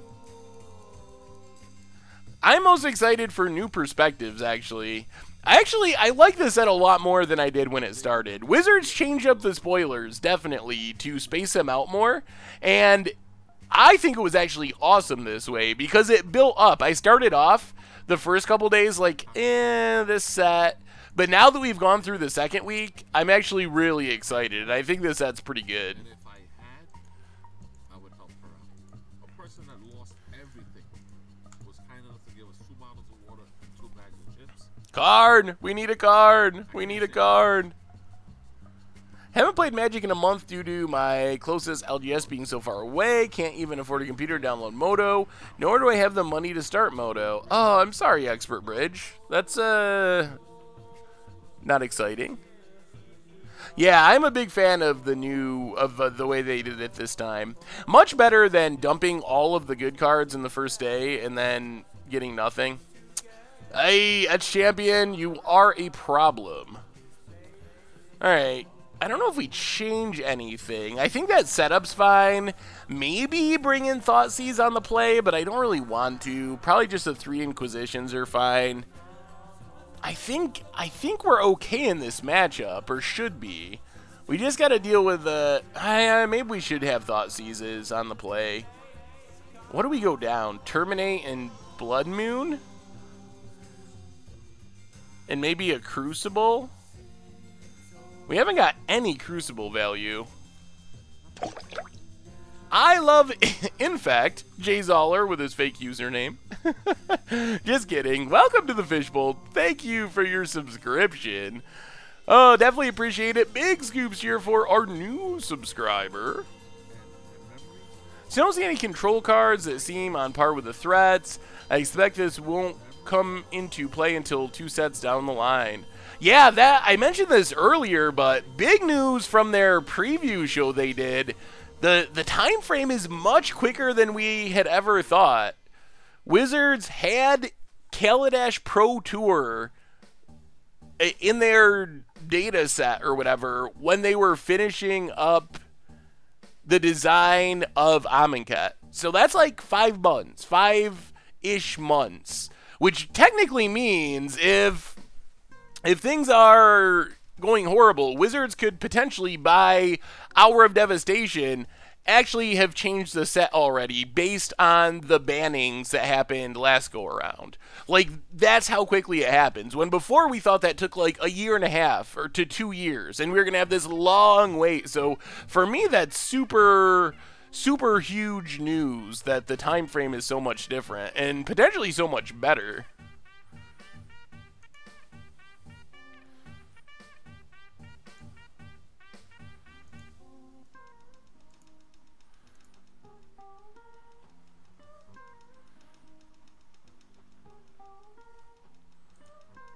Alright, we will definitely play first. Alright, this hand, we got a lot of what we want here. This hand, if we don't win with this hand, when am I doing the opening of the giveaway box? So the giveaway ends on Monday, and then the video will be done shortly after that. I don't know, sometime next week. I don't know exactly when the video will be up, but the idea is that it will all be said and done by the end of next week and shipped out to the winner. So good luck to everyone on that. Ornithopter, Signal Pest, we Pyroclasm, they steal Overseer, we Lightning Bolt, we win. Alright, we'll take Thoughtseize. That sounds like a reasonable plan for beating this deck.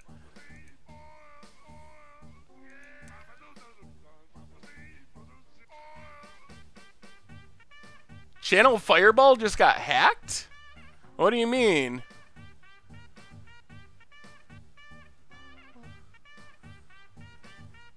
Channel Fireball's YouTube?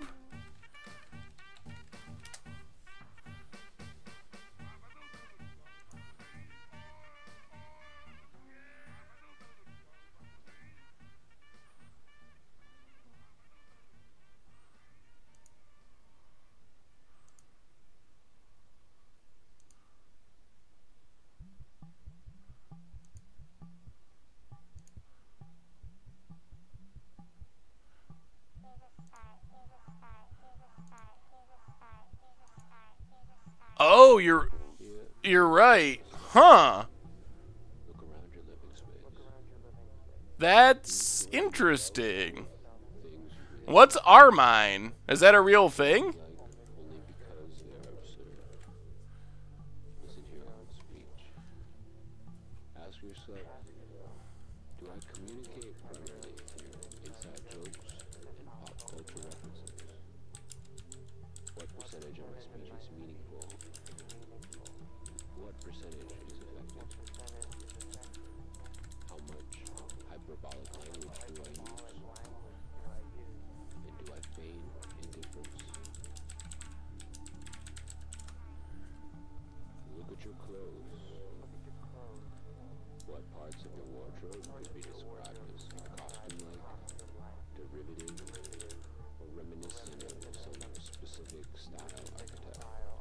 Alright, sorry about that. Quick message there. Midstream message. Here comes the Ornithopter. Yeah, it's the YouTube that's apparently been hacked. Oh, Armine is an actual thing?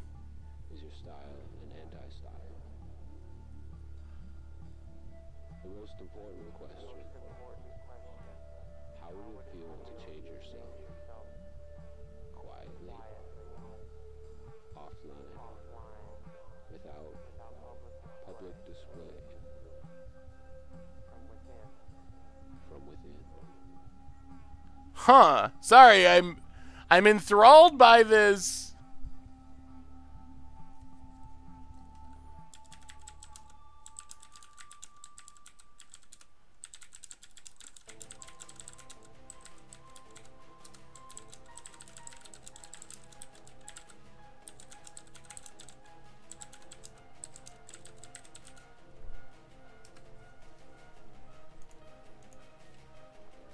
Opponent passes. Sorry. Yeah, I'm trying to figure out this hacking thing.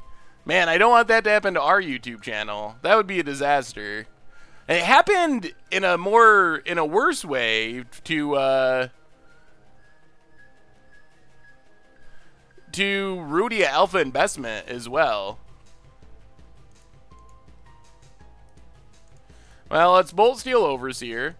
Pass the turn. We could use another land here.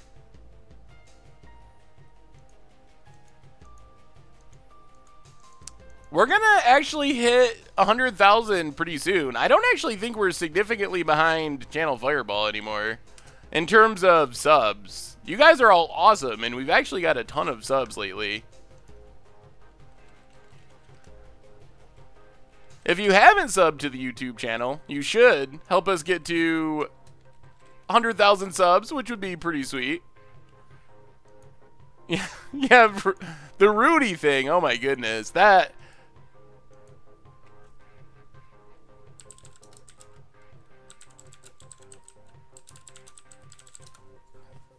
The Rudy thing, I felt really bad. Opponent gets in with the Ink Moth. Alright, there's a Ghost Quarter. That's good. Who would get the play button? I actually don't know about that. We're closing in. I just looked at it right now. Actually, no, I didn't. This is Channel Fireball. Channel Fireball has 101,000 subs, which is pretty impressive. Where are we at now? We are currently at 87,000. We went over 87,000 today, which is pretty sweet because we only were at like 50 some thousand at the start of the year. So you all are amazing and definitely appreciate all the support. I hope so, Bacon Dragon. I actually don't know. I've never talked to Richard about it. I mean, while I do a lot of the YouTube stuff, most of the YouTube stuff, Richard technically owns the site and the YouTube channel, so. Hey, it's Stu, and I didn't just punt. And we're about to beat Affinity, and not be 0-2 with this deck anymore. Yeah, I didn't use Relic. You're right. Well, I guess I punted, Stu. As I was saying your name. Hi, Stu. I haven't punted. I punted by not putting a counter on Relic. So, all is right in the world. We figured it out.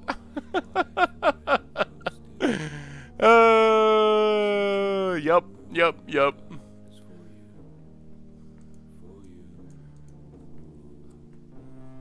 I should have put a counter on our Relic. Opponent said, sorry, be right back. So they're probably getting a drink or something. Been a big fan for months, just recently got into the podcast. I love it. I wish there were many more, or was more. Are there any other good general Magic podcasts, not specific, like LR and Command Zone? Well, one of my favorites is Magic Mike's, featuring Evan Irwin, Ruben Bressler, and Aaron Campbell. So that's another one that I really enjoy. I don't listen to a ton of Magic podcasts, but that is one that I do listen to fairly regularly. So it's live on Wednesday nights on Twitch, and then it's also uploaded after that, so on YouTube. But that's a good one. Top level is very good. Top level is very high level, I guess, as far as strategy and whatnot.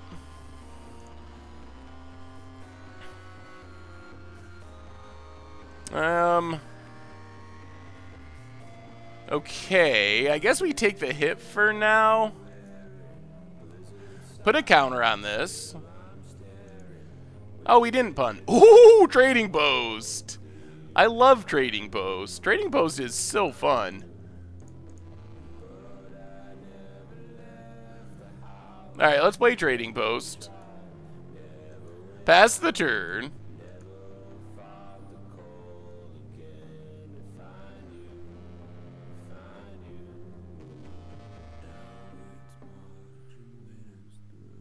We're saving Bolt for a rainy day. This is Detritivore Moon Walkers.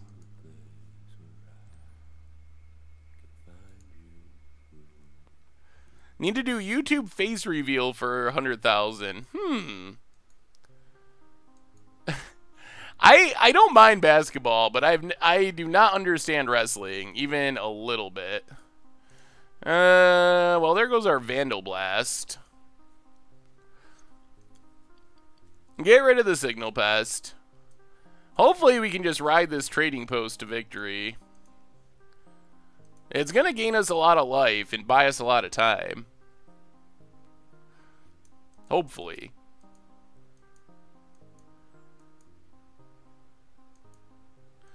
Any non-MTG podcasts? I don't listen to too many specific podcasts. I listen to a lot of NPR. I like NPR. I like just all the different NPR shows a lot of different NPR shows. Moth Radio Hour, some of that type of stuff. But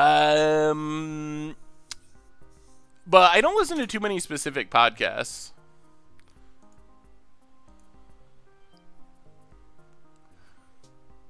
Yeah, Moth Radio Hour is super awesome.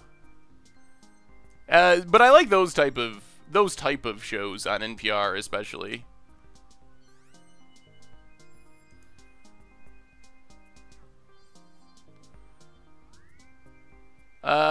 Seth, you listen to S-Town, technically an NPR cast. I have not heard S-Town. Freakonomics is also very good. I think they do a cast, but I usually hear it on NPR. Freakonomics Radio.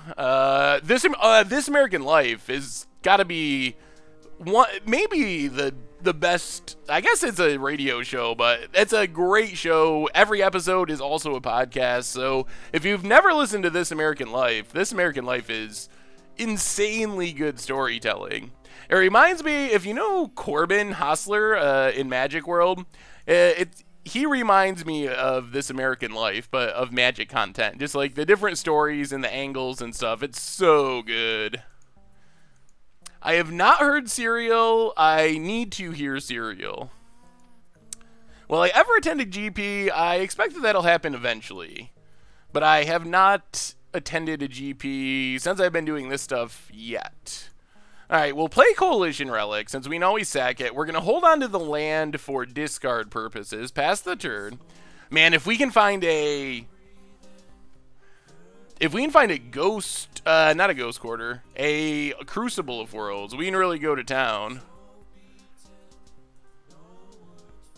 Yeah, TED Talks, any of the TED stuff is very good as well. That is very true.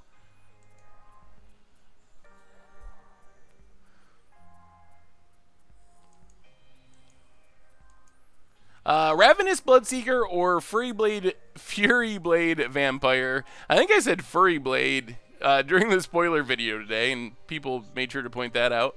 I think you go with Ravenous. I guess it depends on your type of deck. Ravenous gives you more control over the discard. I haven't listened to Married to the Game yet. I know it's brand new, and I do plan on it, but I haven't gotten to it yet.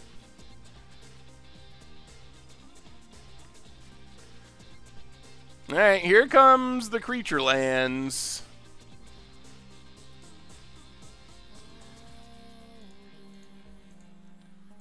Another Blink Moth. Well, put a counter on Relic. 1, 2, 3, 4, 5, 6, 7. Alright, we'll do this and not discard this turn, just in case we draw a Karn. Or a land. That's fine. Oh, we actually have to be aware of time here, too. That's becoming a concern. Let's discard a land to gain some life.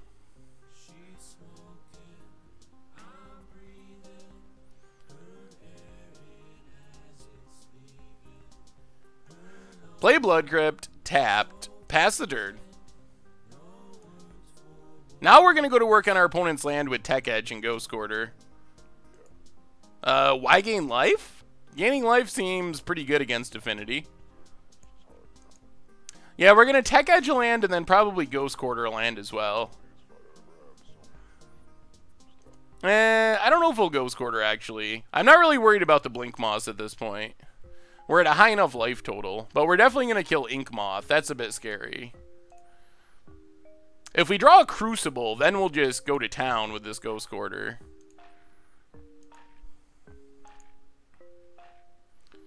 I didn't use the relics, but we drew a land, so it doesn't matter. Pass the turn.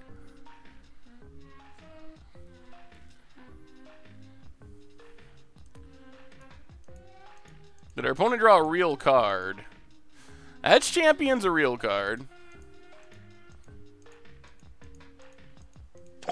This does not make colorless tokens. Here comes a Blink Moth. We have a new subscriber, Exodus Axel 84. Welcome to the Fishbowl. Thank you for your subscription. Big scoops here for our new subscriber. I have 2 Torch of Defiance. Are they worth holding on to post-rotation for standard? Well, they don't rotate for quite a while, so I am very fine with holding on to Chandra at this point. Since they're from Ether Revolt, you have a long time while they're still in standard. More lands, more lands. We don't need lands. That's the one thing we don't need. Luckily, we're gaining enough life that we're not under immediate duress, but if our opponent draws a Cranial Plating before we draw action, we have enough mana to cast anything in our deck, up to Karn. We're also down to under 5 minutes in clock. We need him to cast a Karn! Alright, next turn I'll consider sacking an artifact if we don't draw Karn. Oh my god. Double champion. That's a fast clock. Is it Rose? 2 months in a row. Check out this cool mono red deck. Welcome to the Fishbowl. Thank you for your subscription.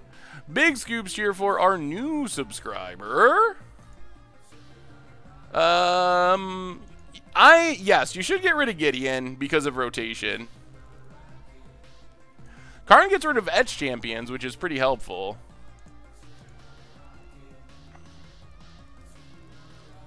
Alright, we'll sack an artifact to draw a card.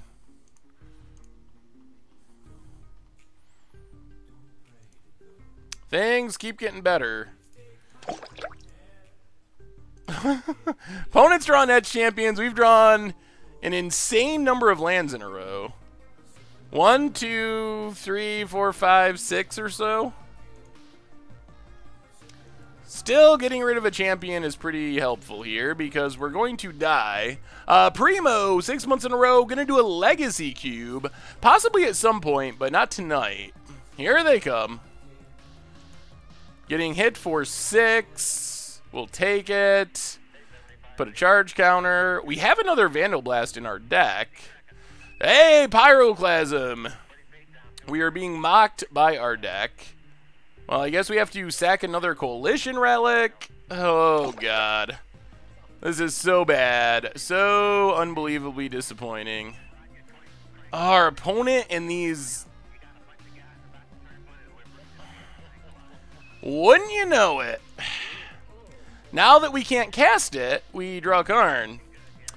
Oh, this is so bad. Shepherd Wood, 3 months in a row. Welcome to the Fishbowl. Thank you for your subscription. Big scoops here for our new subscriber. The whole sack the artifact, draw the Karn, now that you can't cast it plan. Well, let's put a storage counter on here.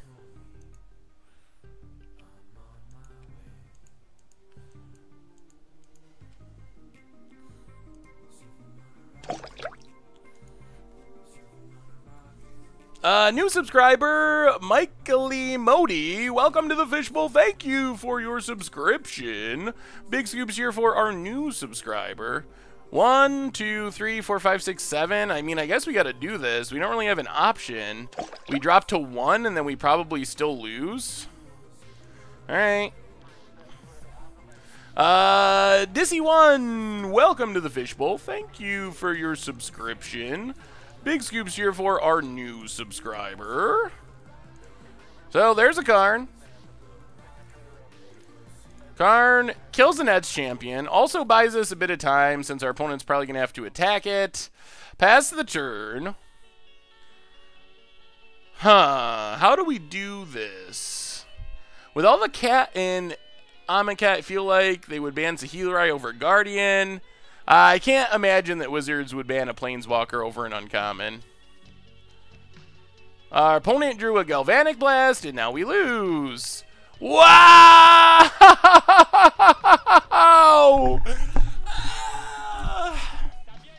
Oh my god. This is getting to the point where it's slightly a little bit unreal.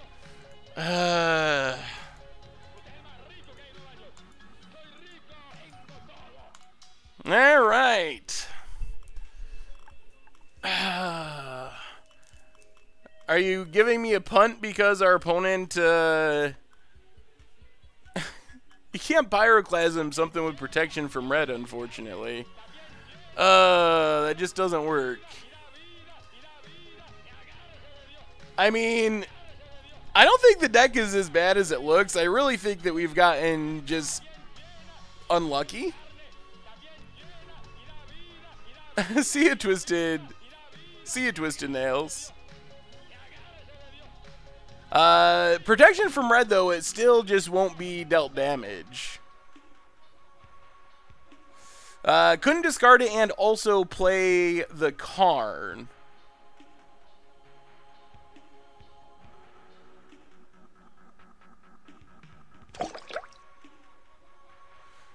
Randomly picking on YouTube channels. That's definitely something to be aware of. I'll have to check that once we get off the stream. Zio, welcome to the Fishbowl. Thank you for your subscription. Big scoops here for our new subscriber. I don't think this deck is as bad as it's looked right now. And we can always close out the stream with a game of Momir. So that's the good news.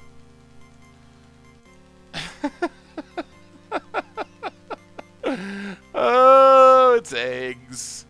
It's eggs. It's eggs. Well, this isn't going to go well.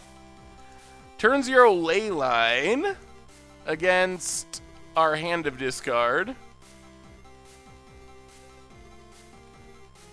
I think this deck is actually pretty reasonable, but things are just... The whole combination of this league is pretty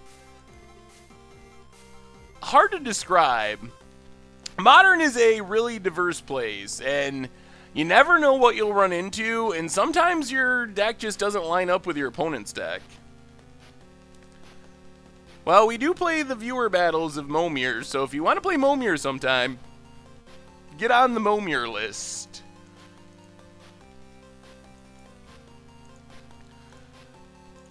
Most of our hand does literal nothing. We just gotta hope our opponent does not have combo pieces, I guess. Maybe we can Ghost Quarter our opponent.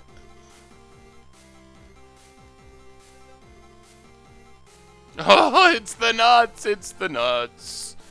Alright. Leyline and Ironworks.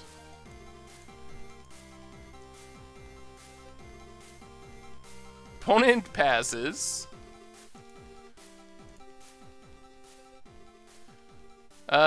Since we don't have anything else we can do, I guess we Blood Moon. Not really relevant. Blood Crypt, pass the turn.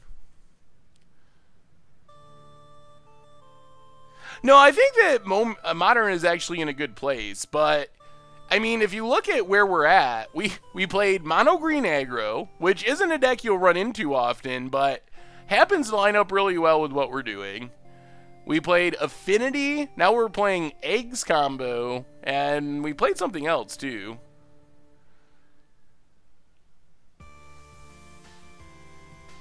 Yeah, this deck does have some issues. I don't think it's as bad as it's looking, but it does have some questionable choices.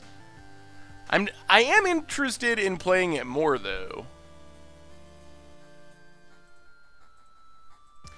I think our opponent gets so much value out of it at instant speed, it doesn't really matter. I don't think our hand can beat what our opponent's doing, so we might as well act like they don't have anything. I think they just most likely win here even without a scrap trawler.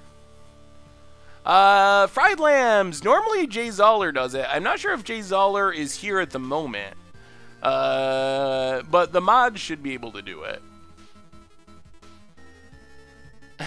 Deck needs to vault. I guess that could be. Oh, this is the... Looks like the build that we played the other night on stream. Last week on stream.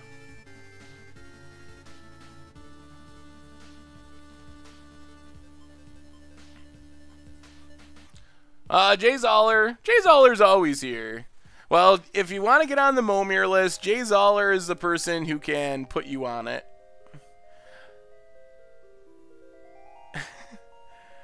Are we dead? Can we scoop? We're probably not going to sit through an hour of this. If it gets to the point where it looks like our opponent's likely to combo, I'm just going to scoop and go to game 2. That gives us more time to actually play a game of Momir. Hey, see ya, Michaela Moti. Thank you for the subscription. Definitely appreciate it. Have a great weekend. Check out the site in the meantime, and we'll be back on Tuesday with another one. You really want to watch this entire combo? I mean, we're already 0-3, which means we're not in the running for any prizes.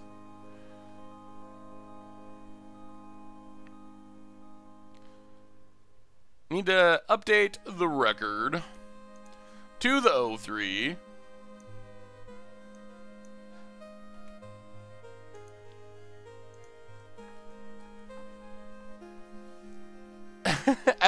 F6 and play guess the artwork. I don't know. Apparently some hacker got into their YouTube. I'm gonna have to make sure that doesn't happen to our YouTube, because that would be pretty bad. Hopefully they're able to just get it back easy enough.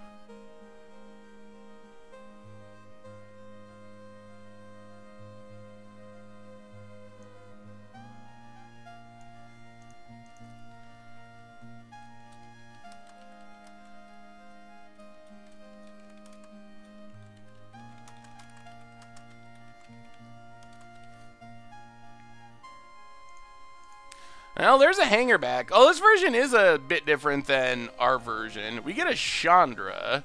Not that it's much different. We play a Swamp. I mean, we're not scooping. I don't know if any of this really makes a difference. Take up Chandra. Another Chandra. Pass the turn. Our opponent sacked everything and didn't win. We can't really even Brutality for any real value because of this ley line. So we can't even really Brutality. So our opponent has, what, 10, 13 mana if they sack the hanger back over and over? Yeah, that's probably worse than being hacked, Midnight Gaming. That's what I'm afraid will happen. I'll change the password, forget the password, and then I just hacked myself. Chromatic Sphere. Our opponent will just sack it, right? And we don't have the red mana? Well, I guess we can do it with Chandra.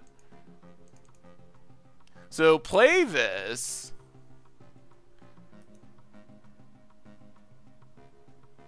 Tick up to add mana.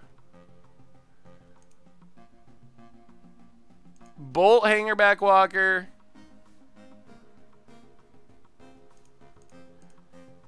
Yeah, that works. And then next turn we can Karn kill Ironworks? And if our opponent can't just combo this turn, we might actually be in the game? Ish?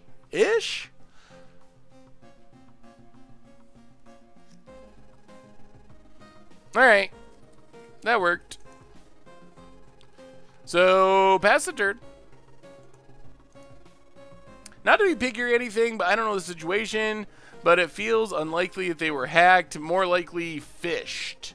Yeah, that I guess that could be too. Double ironworks. That's actually kind of annoying. 1, 2, 3, 4, 5, 6. 1, 2, 3, 4, 5, 6, 7. Well, add mana. Play a Karn. Karn the Ironworks. Pass the turn. Whew! Are we actually going to win? The problem is if our opponent ever just draws a Scrap Trawler, things suddenly go really bad out of nowhere. Oh, you mentioned Rudy. What other MTG YouTubers do you watch?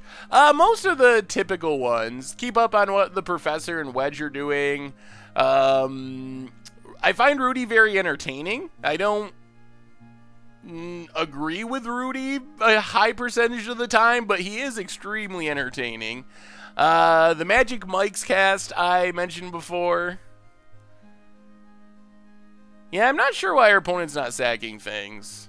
Might be their first day on the job. Oh boy. Alright. Scrap Trawler.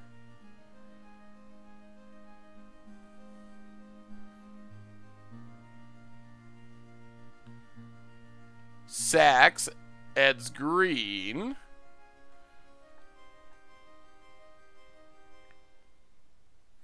Can our opponent combo off from here?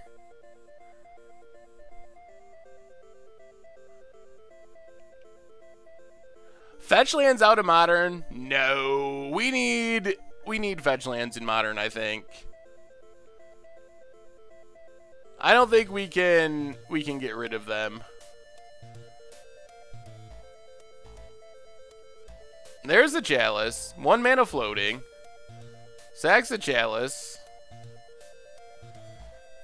We might be dead here.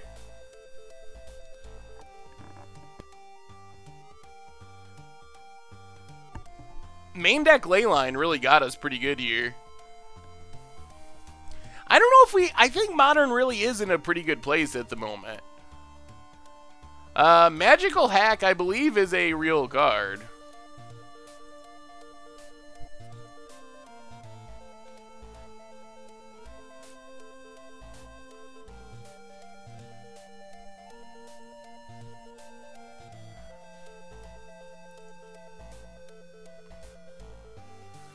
Hangerback gets a token.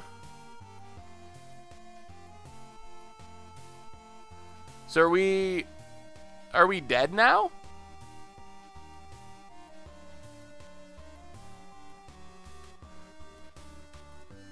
Sacks the Scrap Trawler. Gets an Ichor Wellspring.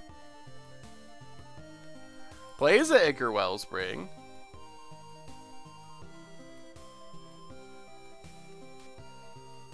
Harsh Mentor in Modern.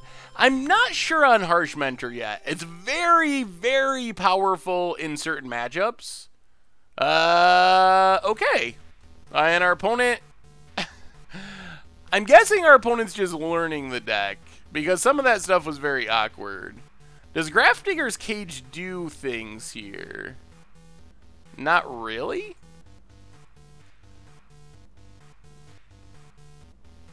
So I guess we're just Vandal Blasting, Nile Spellbinding. We could just try to mulligan until we find Leyline.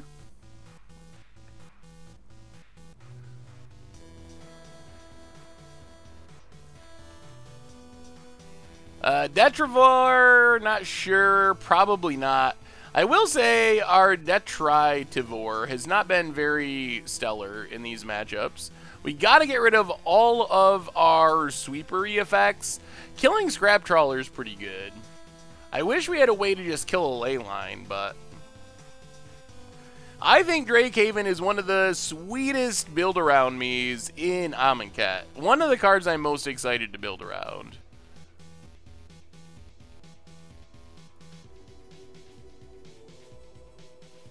I mean, Harsh Mentor is very, very good against certain decks.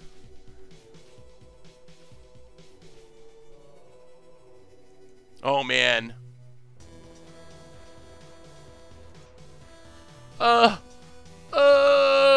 Torpor Orb doesn't do anything. Oh. Do we play the... Man, this has every good card if our opponent doesn't have a ley line. Alright, no ley. Yes! No ley line! Okay. Now this hand's great. I mean, we could use a land or two eventually, but we'll take Ichor Wellspring, pass the turn. Make an Aftermath Metallurgic Summoning Control deck. Ooh, that sounds really sweet. Gathering Bard, welcome. Good to have you. Opponent runs out their 1-drops. Now we take Scrap Trawler.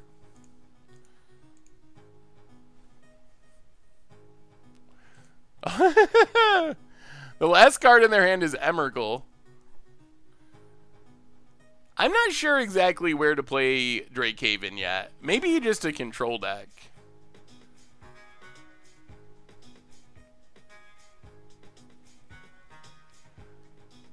A mix of allies and hardened scales in Modern. Sweet. You can always email me at saffronolive@mtggoldfish.com. Opponent's going to be disappointed when they take a Ironworks with this Ancient Stirrings and then we Thought Seize it. Or a Scrap Trawler.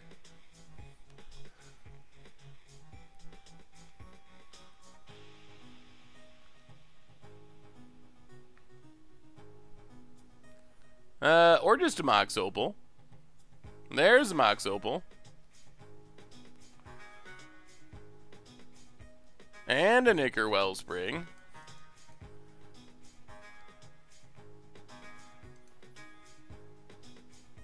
I don't even know if we Thought Seize. I guess we have to. Yeah, I guess we have to. Alright, we'll take Mind Stone. Our opponent does not have much going on. There are situations. We actually had an opponent earlier today that correctly Thought Seized themselves. Well, let's crack this. Land is good. Heading in the right direction. Grilled Cheese 11. Welcome to the Fishbowl. Thank you for your subscription. Big scoops here for our new subscriber. Yeah, earlier tonight our opponent was locked under Blood Moon, had 1 black mana, Thought Seized themselves to get Lingering Souls in the graveyard so they could cast the Lingering Souls. Well, let's pass the turn. I don't think it's worth Vandal Blasting yet. I guess we should have got a tap land, but...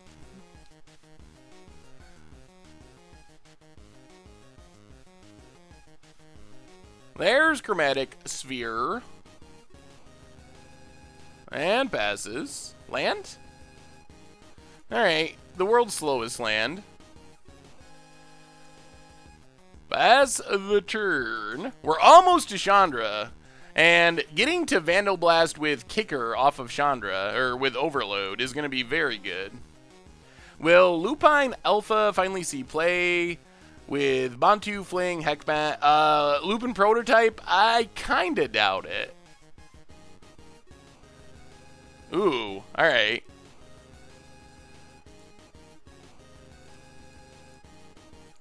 Slowly building towards this Vandal Blast, which we need to get to pretty quick here.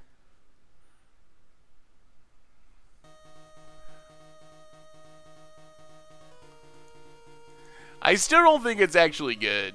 I have tried Lupin Prototype so many times, it's just very rarely does it do what you want it to do. Maybe there's a deck that can make it work, but I'm not holding my breath.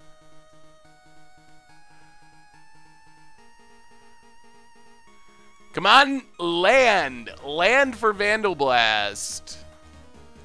Blow up the world. Get rid of this Ether Grid damage.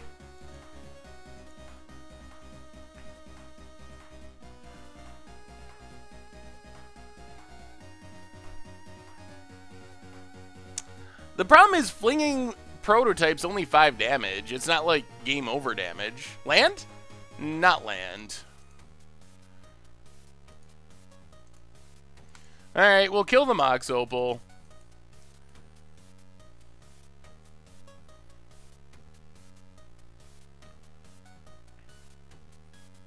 Yep, opponent pings us. And then I guess we play Blood Moon? What about Fling Funeral Crackdown? Yeah, there's actually a ton of potentially sweet interactions with Fling that I think are worth exploring. If they're going to be better than, like, Budget Magic against the odds stuff, that I'm not 100% sure. But I think that they're definitely worth exploring, and they're really sweet. Here's a rough draft of the new Amonkhet Standard. It is like eggs, but with cycling instead. Cycles cards, then flings Flame Blade Adept. Need to tune it.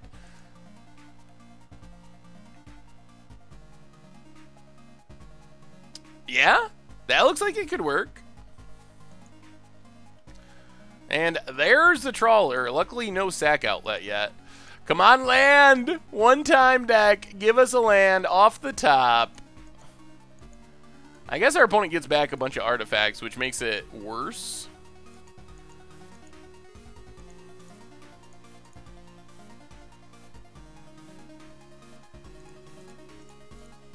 I think we're gonna die. Chandra Scrap Trawler. Going so slowly.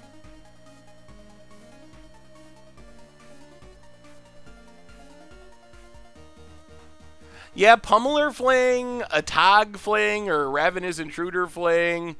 Yeah, they're the Crackdown combo. They're so, and it's funny because Fling is just one of those welcome deck cards. Not even in a real set, but it's super sweet. Will I ever get around to doing Sadistic Sacrament against the odds? Definitely something I would put on the poll. So what do you think, Stu? Is Legacy Fluctuator going to be a real deck now that that's in the format? I mean, turn 2 kills with Fluctuator, or turn 3 kills, I guess, are pretty common. But can it be better than just another Glass Cannon combo deck? That's my question. There's so many early kill Glass Cannon combo decks. If it's just another one of those... eventually we win with Karn. Oh, that's game. 1, 2, 3, 4. Well, I guess it's not just game. They can't Emrakul yet. 1, 2, 3, 4, 5, 6, 7. They have 14 mana. Unless I'm miscounting something. The problem is they get to... Okay, pings us. They get to draw so many cards that it's likely that they'll get to Emrakul. Hey, thank you, Easy Kill. Pings us, pings us. Just pass, opponent. You don't want to kill us here with Emrakul. Here they go. Sacks, sacks. I mean, if they draw... Yep, alright. Good enough. They get the Emrakul. Need to do 1 with nothing against the odds. Yeah, that would say pretty sweet possibility. I don't think that deck will be good, but we have lost to literally everything so far. The against the odds poll is in the article on the website.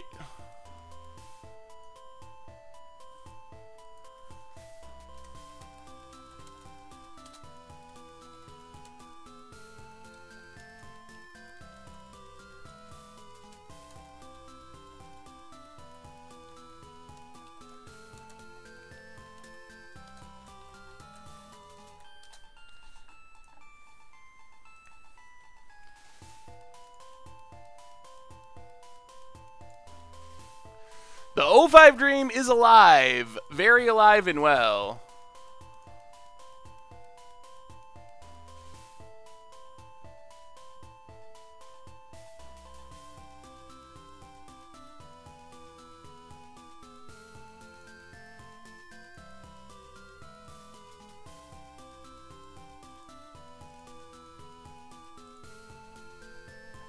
Oh, hang on 1 second.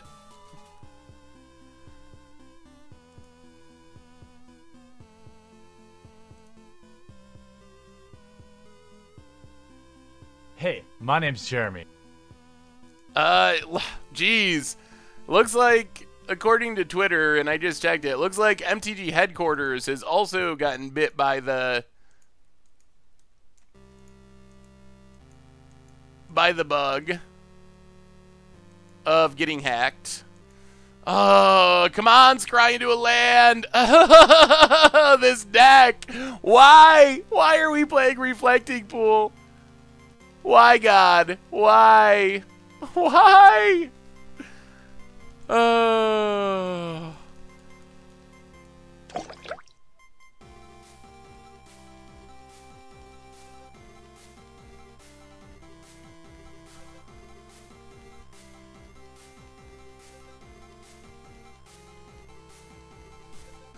Come on, deck. Give us a land. Give us a land. Give us a land, please.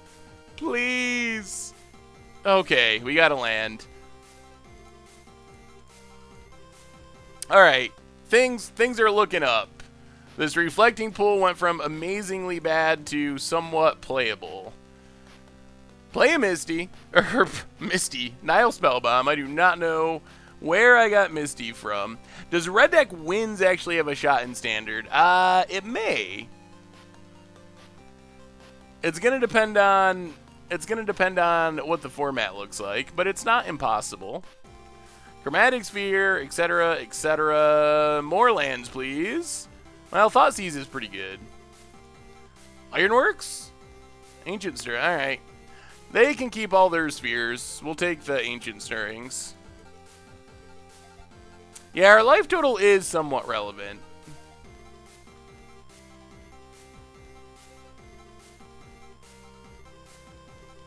It's to destroy our opponent's non-basic lands. Get them.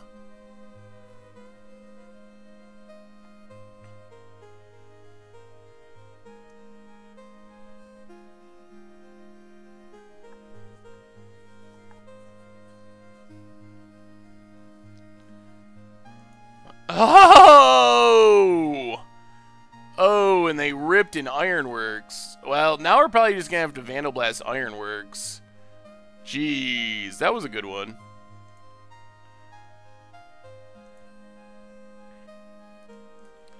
Alright, let's Inquisition our opponent. Get rid of a sphere. Vandal Blast Ironworks.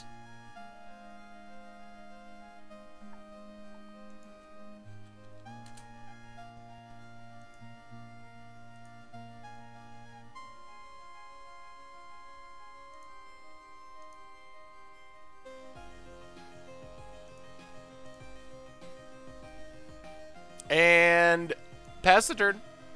We're kind of alive.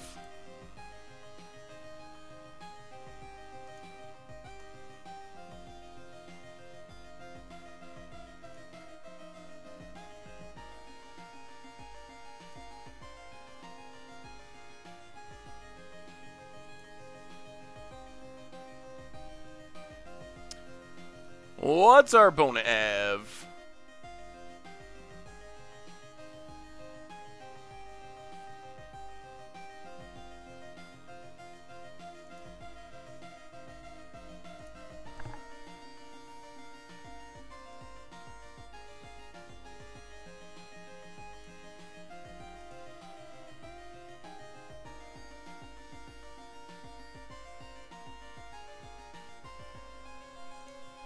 Leyline of Sanctity. Alright.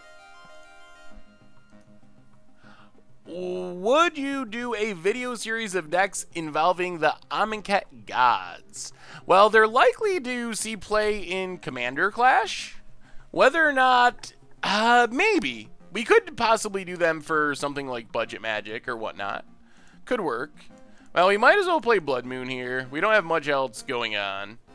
And then hopefully we get to Chandra. We're not in bad shape, and our opponent's not that far away from timing out, which is also good. Chromatic Sphere. They can fix their mana with their eggs, though.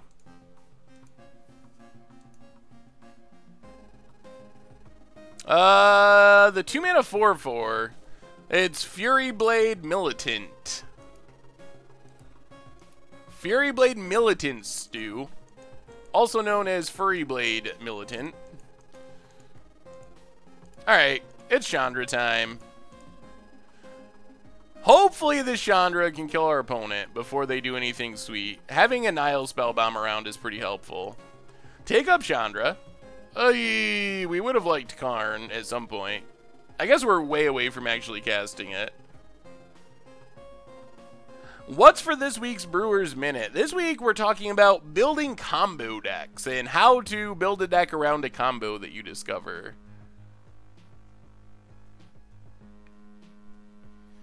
And ley lines for Much Brew on Sunday. Gonna be pretty interesting. Well, that's good news, Victor Kruger. Hopefully it stays that way.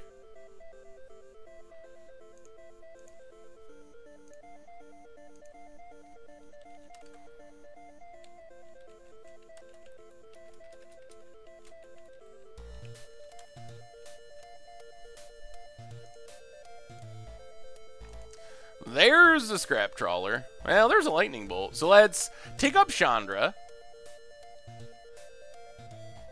Crucible. Yeah, we'll play Crucible. Why not? Play Crucible. We have a couple lands we can get back from our graveyard. So get back our Bloodstained Mire. Kill the Scrap Trawler.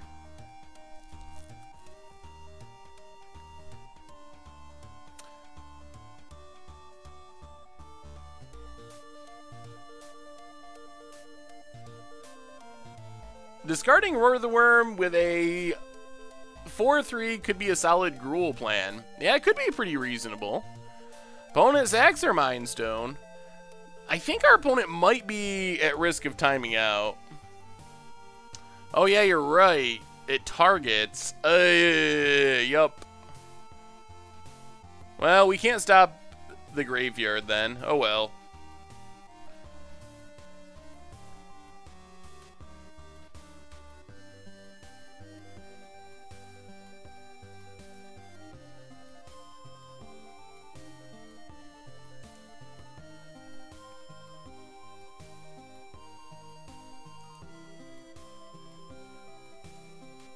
Scrap Trawler down. Looking forward to adding Insult to Injury to my standard red deck wins. Yeah, that seems like one of the more powerful Aftermath cards. I will say that. Populate is pretty slow for Modern. You can do some janky, weird stuff, but as far as being competitive, not very easy. Vexing Devil 1-mana 3/4 that was barely played. Yeah, but it was also just 4 damage, Stu.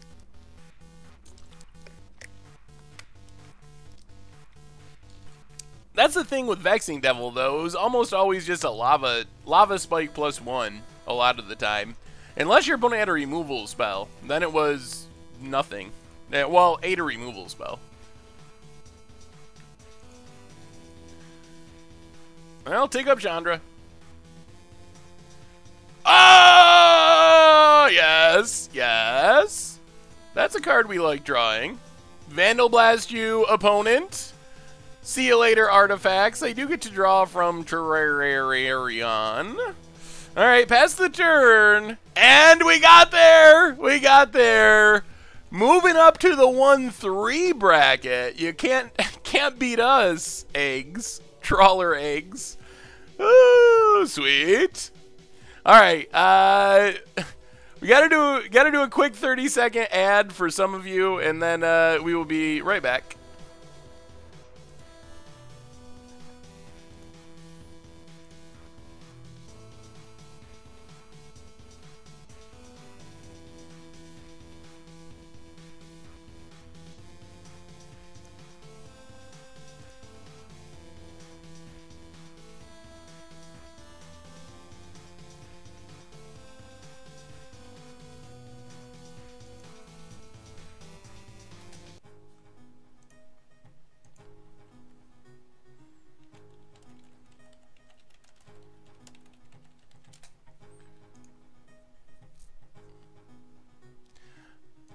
And we are back ready for round 4 or 5. Last round. We'll see how this goes. Hopefully, after some rough starts, maybe we can scratch out the 2-3, and then we can close out our week of streaming with a game of Momir. Yeah, I do not know. I have not figured out exactly who gets ads and who doesn't with this Twitch thing. All right, Swamp and Inquisition of Kozilek. Oh, Lord.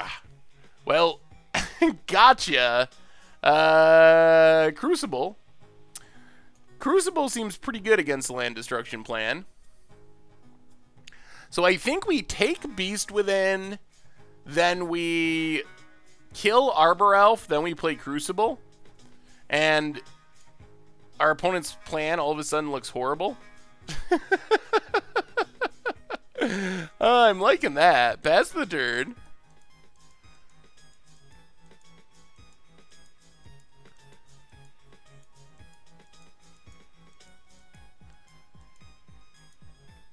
Yeah, I think subscribers don't, Twitch Prime doesn't, ad block, all the things you listed I think are actually pretty correct. Man, Alana never is always here. I don't know how that happens. Alright, so let's execute our plan. Oh, we drew a lightning bolt. That's even better. We'll just get a mountain and a lightning bolt Arbor Elf. Save the terminate for when our opponent finds a Titan. And get down this Crucible of Worlds, and that's going to be so good. I do not know how our opponent beats main deck Crucible. See, sometimes we have the natural hosing power. We get hosed randomly, but sometimes we are the ones doing the hosing, and that's pretty sweet. And now we get to get back a land from our graveyard every turn. So, get back Bloodstained Mire. Crack Bloodstained Mire, get a Swamp, play Coalition Relic, terminate the Arbor Elf, pass the turn.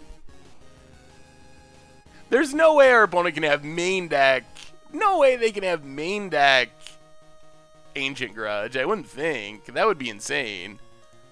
Opponent passes. Woohoo! Collective Brutality, 2 modes. Duress, kill the Birds of Paradise.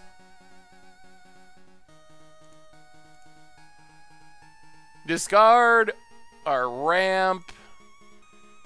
Get rid of Bonfire, I think. Actually, let's get rid of the Acid Moss since it ramps. Get back Bloodstained Mire, crack it. Get a Swamp. Play Chandra. Oh man, this is looking pretty sweet. Pass the dirt.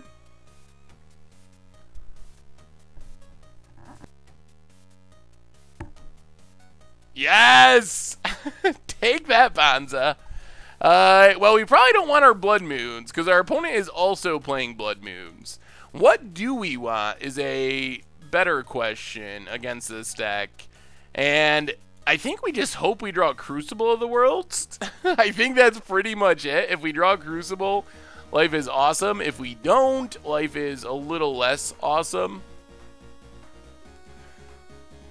I mean, maybe this is the... I don't even know. I guess we can bring in Pyroclasms as well. They do have a lot of little creatures. That seems pretty reasonable. Yeah. Let's try it like that. I will say we've sided out Detritivore every single time. And Torpor Orb only stops Inferno Titan. I don't know if that's really worth stopping 3 damage from Inferno Titan. They still have an Inferno Titan. And that's the bigger problem, is we would just probably lose to the 6/6. So I don't know if saving the 3 damage really is worthwhile.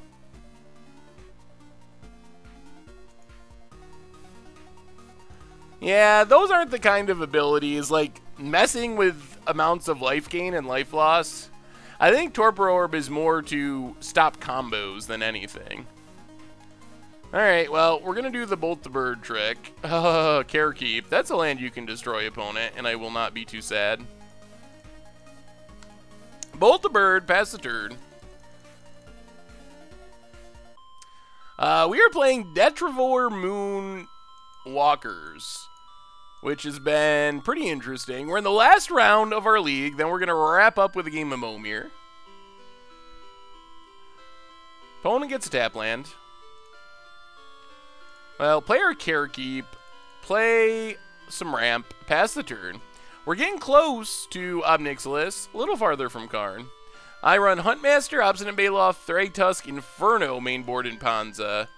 Yeah, I guess that's true. I mean, if you're playing all that stuff, that I could see an argument for it.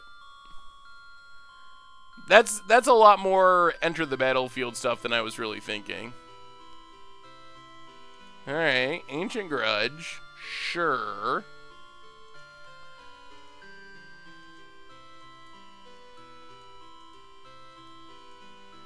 Well, Molten Slagkeep, pass the turn. Man, we have some janky lands. I think we still need Karn to actually finish the game. I don't think we can just sideboard it out. We can make a Kobold. Actually, I don't even know if that's worth it. I think we just want to do is put a storage counter on here. I think that's better than making a Kobold. And there goes Care Keep. Fall into the Stone Rain. Come on, Crucible. Crucible's so sweet. I guess there's an Ancient Grudge, so not that sweet at the moment, but... Well, we're going to play Coalition Relic, make our opponent use their Ancient Grudge. Or maybe they won't out of fear of Crucible. That's fine too. The storage lands are super slow ramping. I think the Kobold is worth less than 1 potential mana at some point in the future.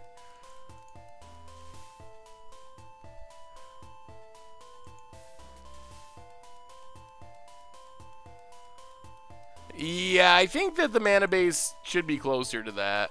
Alright. There goes our Tech Edge. Well, we're going to get down to Obnixilis, which is sweet. Coalition Relic is actually really powerful. Put a charge counter on this. Untap. Get a free mana for Obnixilis. Black mana, Bloodstained Mire, crack Bloodstained Mire. Get a Swamp. And we will just slam an Obnixilis. So, Planeswalker number 1 down. Start drawing some cards. Anger of the Gods, not looking too hot at the moment.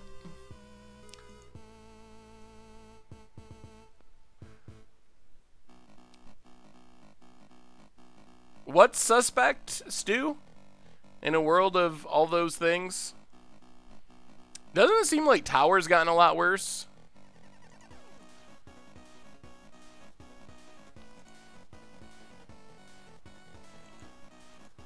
Alright, there's the Ancient Grudge. Opponent flashes it back, taking a risk that we find a Crucible and ruin their day. Oh, okay. The 2 mana 4/3. Really, opponent? How many of those you got? Now if they find a Titan, that's bad. Well, draw with Obnixilis. Play Lava Claw, pass the turn. No Titan, no Titan. I mean, I guess technically we can kill it with Obnixilis, but... Thrun, ugh. Yeah, that's bad. I don't know if we have a card that beats Thrun. Keep drawing. Another card. Well, play Coalition Relic. Play Bloodstained Mire. Pass the turn. Man, we're so close to ultimating Obnixilis. We're actually close to playing a Karn, but still not going to beat a Thrun.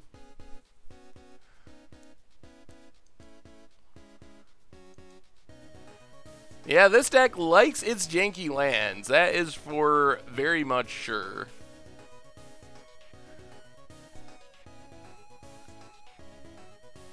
Yeah, I mean, I guess there are weird things that beat Thrud. Karn Ultimate would beat Thrud. The problem is that Thrud's going to be beating down our Planeswalkers.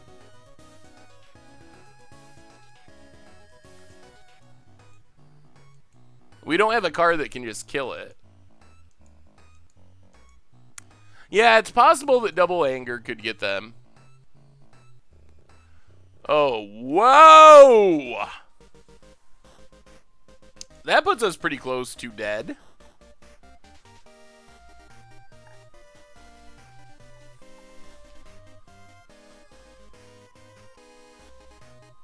Bonfire Miracle off the top. Leaves up mana for Thrun. Are they just going to try to kill up Nixilis? Yeah, alright.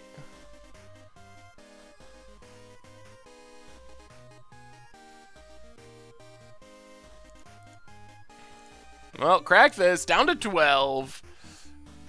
Get a Blood Crypt. Well, we get to play a Karn. We'll see. We'll see if Karn can get us out of this.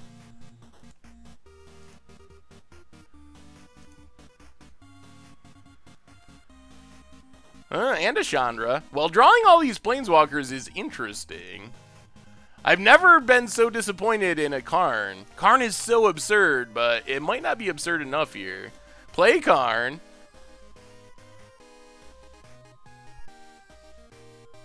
The problem is it can regenerate, so we need to get our opponent tapped out somehow. Maybe we can make them mess around with our trying to kill our Planeswalkers for long enough that we can get back in the game somehow. Yeah, the regeneration mana is the main problem with killing it. Yeah, why are we not playing Damnation is a really legitimate question. I've wondered that multiple times throughout this league. We're actually 3-1 now. I've been punting on the updating of the record, but I guess 3-1 is still not good. But things have turned around after a really bad start. We ran into some really bad matchups. The Wizards preview show was decent. They did some good stuff with animations and explaining mechanics and stuff for new players, and there were some interesting tidbits for more established players.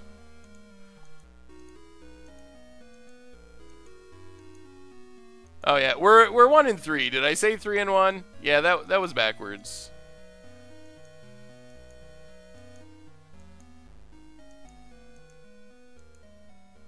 Ooh. Oh! Oh! Double Anger! We're gonna get it! We're gonna get it! Greedy opponent plays Inferno Titan. Oh, come on, no land! No land! Come on, we gotta punish the greed! No land! No land! If they have a land, they gotta play it because of Karn. Yes! Oh my god! The best Double Anger of all time. Oh my god. No land. No land. Yeah. Oh, God. We got him. We got him real good. Whoo! I can't believe that our opponent put us in a position where we could win this game. And we get the Inferno Titan too. Holy. Now we have a Karn on an empty board. Oh. Now times are good. Things were bad, but now they're good. Whoo. All right. Well. So I don't think the deck is as bad as it looks. The takeaways are, if you decide to play this deck, the mana's horrible, number one. Fix the mana. There's no reason to not be playing a normal modern mana base. There's lots of cute lands, Care Keeps, Lava Claw Reaches. Those are bad. They need to be changed. Just play good dual lands. Fetch lands, play 8 fetch lands so you can get your black mana. Make sure they can all fetch black. Play the 4 dual lands, the Blood Crypts. Play the basics. Straightforward mana base. Deck also needs fatal pushes. We felt like we were drawing dead to Death Shadows because we don't have hard removal. And that turned a matchup that would have been good because Blood Moon is so good and some of the other stuff into a matchup that was really bad. So the deck needs fatal pushes for real removal. And the deck needs Damnation somewhere in the 75. You don't have to play it in the main, maybe 1 in the main, but the deck has to have Damnation. So fix mana base, don't do the cute thing, play Fatal Push number 2, Damnation number 3, and I think I want to give this deck another shot at some point. So we might update it and play it again with those changes because I like the idea of this deck. I love Karn. I love Blood Moon. I love Chandra. Like, it has so many fun things that I really like going on. Liliana the Veil is another good consideration. So there's some... I think there's improvements that could be made that could make this into a real deck. So... where are we at time-wise? I think it's Momir time. It is exactly Momir time. Where's the Momir list? Who is on the Momir list tonight? We didn't get to play Momir on Tuesday, so we have to...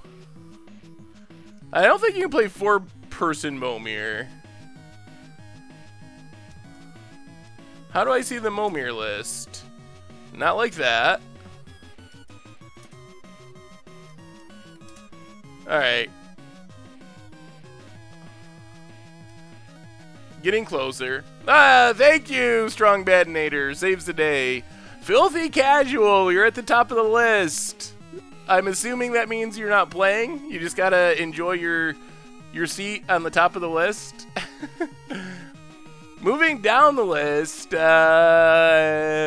have Foraic, we have Scratched, we have X-Storm, we have Link 13189 / Jason, Count Black 99, Barracuda, Exeger, The Best, Drake and Vulture, Full Metal. You are on the list. Okay, let me see if anyone above you.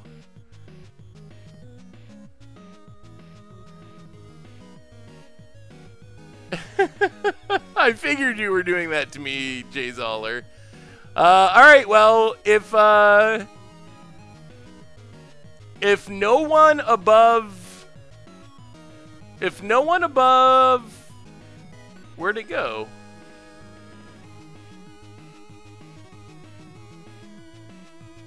Alright, whoever said I'm here, send me a challenge. Send me a challenge. I'm not seeing anyone else speak up, so... I can't find your name again now. Full Metal. Yes, thank you. Is that Full Metal? It is. Alright. It's Momir time, everyone. Hang on. Let me pull up the Momir lay. We gotta have the Momir lay.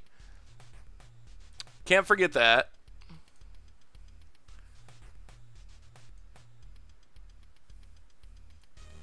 Alright, there's Momir lay. And, alright. Good way to wrap up a week of streaming. Oh, wait. Did I not? Yeah, there it is. Momir lay achieved. Alright. Let's have some random fun Momir time. It's an overlay for Momir. You have a perverted mind, Twanos. What's my favorite book? That's a really good question. Record tonight was 2-3. We went 2-3. Started off very badly.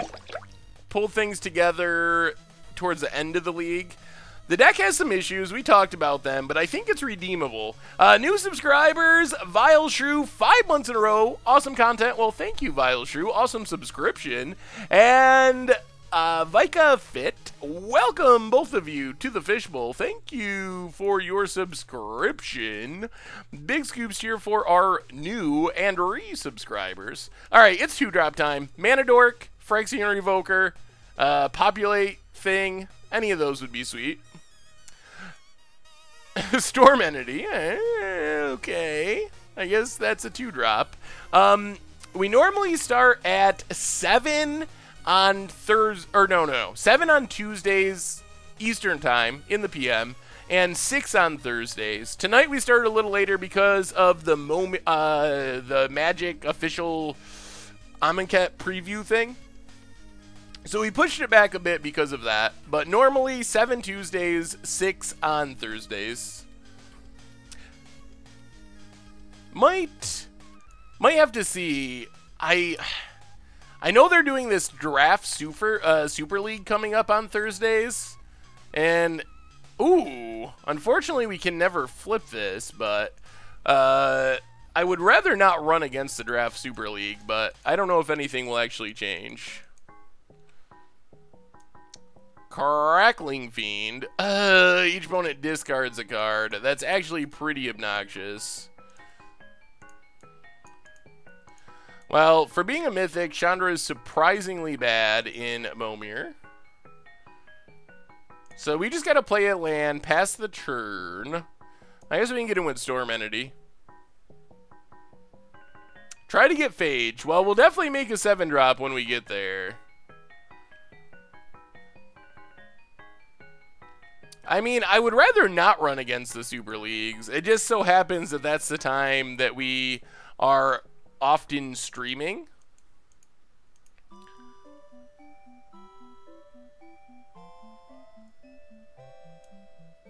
Target creature can't be blocked. Okay. Well, it's unlikely our opponent will hit any more enchantments, so not super relevant.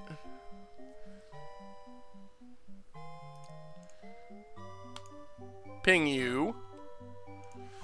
Back to making drops. Make a 5-drop. Get rid of this forest.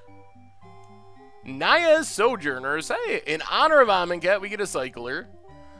When it dies, or when you cycle it, put a counter on a creature.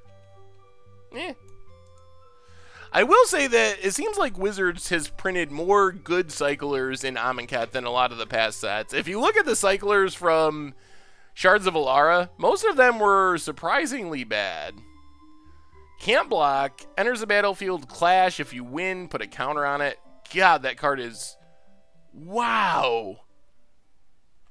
This card is almost unbelievably bad. This is like Chimney. Wow. This is so bad. What am I missing about this card? 6 mana 4/1 that can't block, and you can maybe get a counter? That is... And it can't block! It's so bad! Yeah, that feels like an all-time worst Magic card. Where's Wedge when you need him? So bad. It is a goblin, I guess, because goblins, they gotta have their 6-drops. Speaking of 6-drops, let's see what we get. Hopefully it's better than Bog Hoodlums. Not really. Deadeye Navigator is actually not good in this format because everything's token. So if we ever blink anything, it just goes away forever. I'm trying to think. I don't know what I would say my favorite book is. I don't know why this question's hard.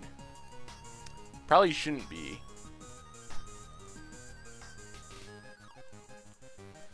We'll definitely make a 7 next turn. Could get phaged. Wedge should make a new series, the 10 worst cards Seth got in Momir. I'm going to suggest that to him. Or maybe I'll bet him on something. He still owes me for when I had that Blood Moon spoiler. Which, I mean, his spoiler was good, but it wasn't Blood Moon. And I was really confident with that bet because I knew I had the best card in the history of Magic. Or at least second best behind Stasis. So when we made that bet, I was pretty confident that we were going to win.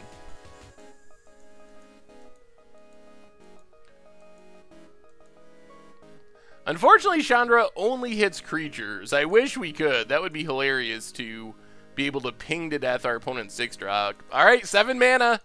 That means Phage potential. Still have never in my life of Momir gotten a Phage. Is this the first time? No, man. You thought that Eternal Dominion was bad against the odds Bagu. How would you even build that? What would you build? Goblin Tribal? Can't block Tribal?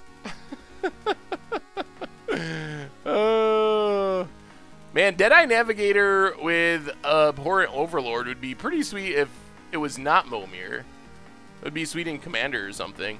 Oh man, I said this earlier. Don't miss Commander Clash this weekend. I think that my Commander Clash deck, it might be my all-time favorite Commander Clash deck. I don't know. The Mono Black Storm deck is really awesome. But it's one of my all-time favorite Commander Clash decks, and it's standard Commander, and going into it, I didn't think that it was going to be that awesome. I thought, oh, standard Commander, it'll probably be okay, but after actually playing it, the format was super fun, and my deck was so sweet. It is so sweet. The deck list display is actually a MTG Goldfish tool that we have.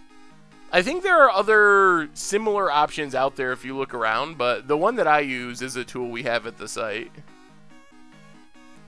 No live streams this weekend. We only do Tuesday and Thursday for the live streams, but there's tons of YouTube stuff. So YouTube this weekend, Commander Clash will come out tomorrow night. And like I was saying, you're probably not going to want to miss it because it's a good one.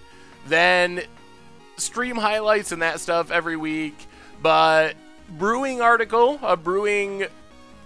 Amonkhet article will be coming out Sunday, along with it's Grizzlebrand. Yes, that's a good one. Along with legacy ley lines for Much Brew About Nothing. So, tons of content, but no live streams. After we wrap up this game of Momir, no live streams until next Tuesday. Yeah, I get yelled at when I say Grizzle Daddy now by some people. Also, Thrag Daddy. I think I had someone say they were going to stop watching my videos because I said Thrag Daddy for Thrag Tusk. Also, had that person say they wanted to punch me in the face for hitting my swans and drawing some cards. Alright, pass the turn. Swag Tusk, Thrag Daddy. If I want it to be Thrag Daddy, it's Thrag Daddy.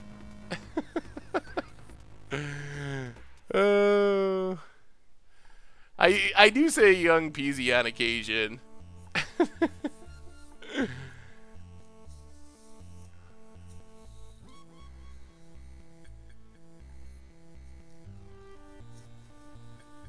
Yeah, Grizzlebrand is pretty absurd. We do have to keep sacrificing things. I guess we'll just sack our Harpies. More 8-drops. Pestilence Demon's pretty good. Jeez, we are hitting some good cards this go around. Yeah, I think we're gonna attack. Unfortunately, this is why you play lots of black mana instead of lots of plains. You get cards like Pestilence Demon. Oh, I kind of forgot that we had Chandra. Yeah, our opponent's running reasonably, but we're running super above the curve for a Momir deck. This is Magic Online, the official client from Wizards of the Coast. If you go to mtgo.com, or probably magiconline.com as well, you can download it, find out more about it. I think it was the repetitiveness of hit our swans, draw some cards that drove some people crazy.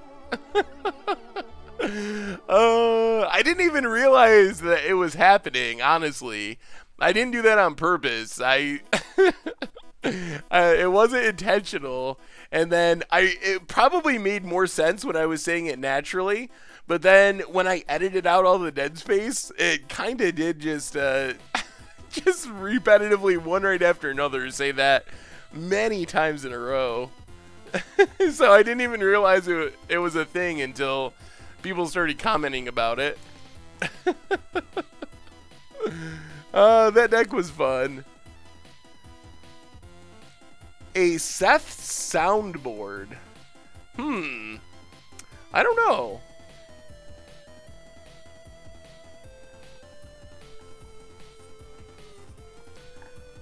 Alright, on to game 2 of Momir. The Grizzlebrand game went pretty predictably. What happens when we hit our swans? I think you know the answer to that. Vintara Snapper has Shroud if you have no untap lands. I guess that's not the worst Grizzly Bear of all time. Not very good in Momir, though. Prophecy, the weird old days of Magic. Rain, Academy Chancellor. Whenever you or permanent you control becomes the target of a spell or ability your opponent controls, you can draw a card. You may draw an additional card if Rain is enchanted. Not likely to come up often in Momir. Tigwalker, sack it, 2 target creatures, or Twigwalker. 2 target creatures get +2/+2 until end of turn. Has anyone ever made what in Commander? I have never played Swans in Commander. You probably could. That actually sounds like it could be fun.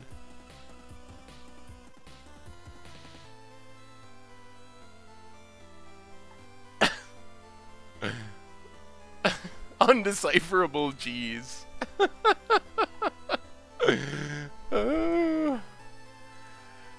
Maybe Tig Welder? Oh. Yeah, it's very, very good. Tig is a welder. Opponent gets a Lingering Tormentor. Fear persists, not relevant in Momir. Also not a... I mean, I guess Fear is good. So 2/2/4 with Fear isn't that bad. It's no Boghooglins as far as... or Hoodlums? Hooglins? It's the Jeff Hoogland of goblins. Alabaster Karen. Not bad. Has evasion. I think we just attack. If our opponent wants to trade off their fear creature, I'm fine with that. Oh man, there's just nothing to do with Steamflogger Boss. That's the problem. There's no contraptions to assemble. Someday. Yeah, Glorious End is super sweet. I'm super happy that that's the card I got to preview. Because, oh man, that card is one of the most me cards in the set. Red extra turn. Crazy lose the game text. Definitely an against the odds candidate. Although I'm also excited to... Geez, what are the chances? How do we get doubles in the same Momir match? Speaking of against the odds. We've played Spellweaver Helix before, I think in Worldfire. It was how we cast our Worldfire. And someone actually a long time ago in the stream asked why we didn't try to cheat Eternal Dominion into play, and one of the reasons was we've used a lot of the good ways to cheat things into play. So I don't know. I guess eventually we might have to reuse some stuff. There's only a limited number of ways in Magic you can realistically cast a 8-drop or a 10-drop. I've been working on a 4-color Clue EDH deck. I have a rough version I've been playing on Moto, uses Kaidel and Kiri Absolutely absurd and a ton of fun. That sounds like a ton of fun. You should send the list to Tomer. Tomer is the biggest lover of clues you will ever meet, and he is constantly building clue decks for commanders. So if you have a sweet clue deck, you should ship it to him. Is Mrs. Mulligan just a part of Commander Clash, or is she part of MTG Goldfish team now? Will we be getting more Frontier content from her? Well, right now, Mrs. Mulligan is doing Commander Clash, but who knows what will develop in the future. But right now, super happy and excited that she is doing this season of Commander Clash. I really think she's the perfect addition. And we've recorded, let's see, we actually just recorded the episode for next week, today. And it's always, I don't know if awkward's even the right term, but it's always, it takes a couple weeks for everyone to develop chemistry. So I felt like it went really well in the first week, but I think after like the second episode and now the third episode, it's just, you kind of get the group chemistry going. Everything becomes like more natural when you have a new group of people. So I'm really happy and excited with how the chemistry of the group is coming together. So I think the next couple episodes of Commander Clash are super good. Very, very excited to get them out there and see what everyone thinks. Ooh, Sylvan Primordial. Speaking of very good. Oh, no! Rain value! Opponent gets to draw a card. Well, I mean, we still Sylvan Primordial. We can't really attack. Our opponent has lots of flying blockers. Pass the turn. Budget Prison for against the odds. Yeah, that could work.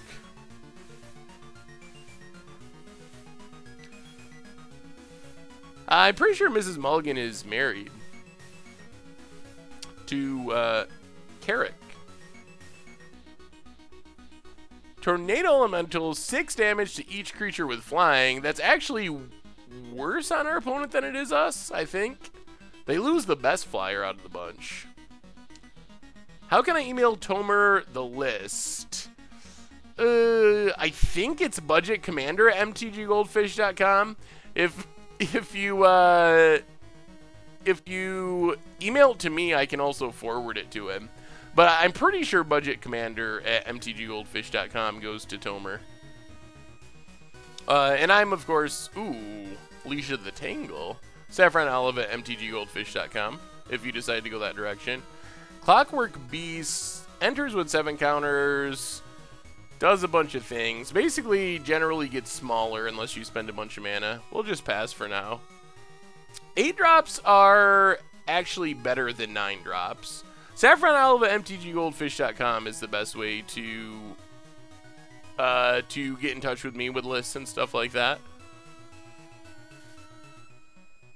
Who wins this week's Commander Clash? I can't tell you who wins. You gotta wait and watch it. Man, I'd love to get in damage with this Leash of the Tangle. Man, we would just win. I don't know why I never played this in Commander. I mean, it's pretty bad, but it's kind of a funny finisher. I have not got the Nintendo Switch update from Chaz yet. So I actually don't know. Alright, let's attack first. Maybe we can get some sneaky Leash of the Tangle value here with Twigwalker. Come on, opponent. Don't see the Twigwalker and the Trample combo. Any suggestions for an first EDH deck to build in some Esper color subset? Geez, I'm trying to think of the Esper commanders off the top of my head. Opponent's blocking, and blocking, and blocking. It's not gonna work. Our opponent saw it coming. So we'll kill Living Hive. So close to working.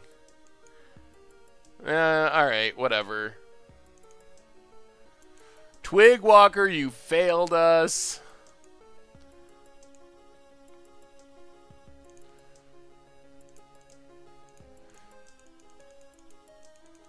Make another 8-drop. No, not Zerstasis. Oh, no! Oh, try to get the Twig Walker value and then whiff on a Crater Hoof. Oh, no! Oh, that's what I get for overthinking it. I guess that's deserved. Yeah, I mean, I guess. The odds of hitting Crater Hoof are pretty low. In hindsight, it definitely feels like a punt. If I had known I was getting Crater Hoof, I definitely wouldn't have tried to eke out some damage with Twig Walker. But, oh well. You can't predict the Crater Hoof. Crater Hoof number 2. Scion of Darkness. Basically a vanilla 6/6 in Momir. Can you do your least favorite mechanic for Commander Clash? Like it would be Infect, Tomer, Hellbent. Oh, that would be a fun idea for an episode. Did we talk about Shadow to the Grave yet? A little bit. It seems like a really potentially powerful combo piece. I managed to play my first standard tournament ever. I played Teamer Summonings, lost every game, everyone loved the deck. Is there any way to update it for the current standard? Yeah, I haven't played it a lot recently. It's a tough sell in our current format. I'm sure there might be some ways to update it, but I haven't really updated it recently, so I would have to look at it. But yeah, the original build will likely have some trouble in a world that's so heavily copycat and 4-color vehicles. There's just so many decks that can kill you on turn 4, and Summonings really wants to go to like turn 5 or 6, and it just doesn't happen enough right now. So we'll have to see. Maybe I will try to rebuild it at some point. Yeah, we might as well get in with Razia. I usually make 8 drops because they are just mostly better than 9 drops. They're higher upside, I guess. 9 drops, you don't ever hit anything that's really bad. Well, like a net negative, like wipes your board or that kind of bad. But it doesn't have that much upside. You don't get really insane creatures. 8 gives you Platinum Empyreans, Crater Hoofs, all the you win the game creatures, or most of them are 8 drops. You can go to 10 or higher. The problem is, now that we are empty-handed, since we have to discard a land to... can we do anything with this? Well, I guess we can just double block here. It doesn't really matter.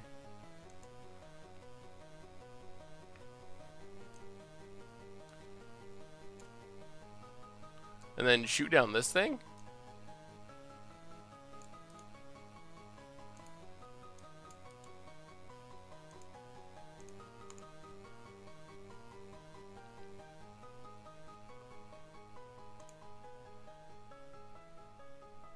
Sweet. Huh? And our Crater Hoof doesn't die? Interesting. Well, now we're going to make a 9-drop because hitting the Bounce Kraken would be so bad. So it's safer just to make a Groznoth. Or Grozoth. Pretty bad. 9/9 Defender for 9, can pay 4, loses Defender. Also transmute it for a 9-drop if that's your thing. Do we just win here? I don't think we just win.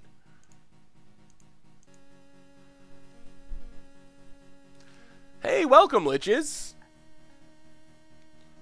Or Lynches. There are some good Eldrazi 10 drops. Well, what I was saying is the problem is you got to skip a drop every mana you want to go up. So to get to making 10 drops, we have to not make a creature for a turn so we can play a land drop. So that's why it's hard to get up to 10, 11, 12, 15 drops. Yeah, I think we're just going to win, actually. I don't think we win this turn, but unless our opponent hits something with removal, we should just win next turn. Blocks, blocks, blocks. So next, 3 damage that would be dealt to 1, 2. That goes to that. Next, 3 damage dealt to this goes to this. Yeah, that's fine. Razia is actually super good. Makes combat so hard.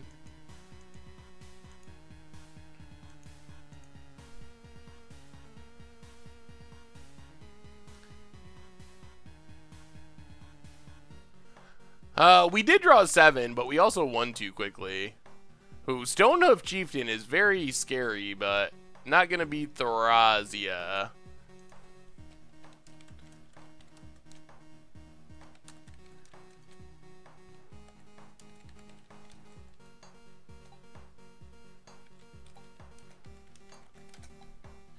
Opponent gonna trample over for 6. We're gonna make a 7-drop if our opponent gives us the opportunity.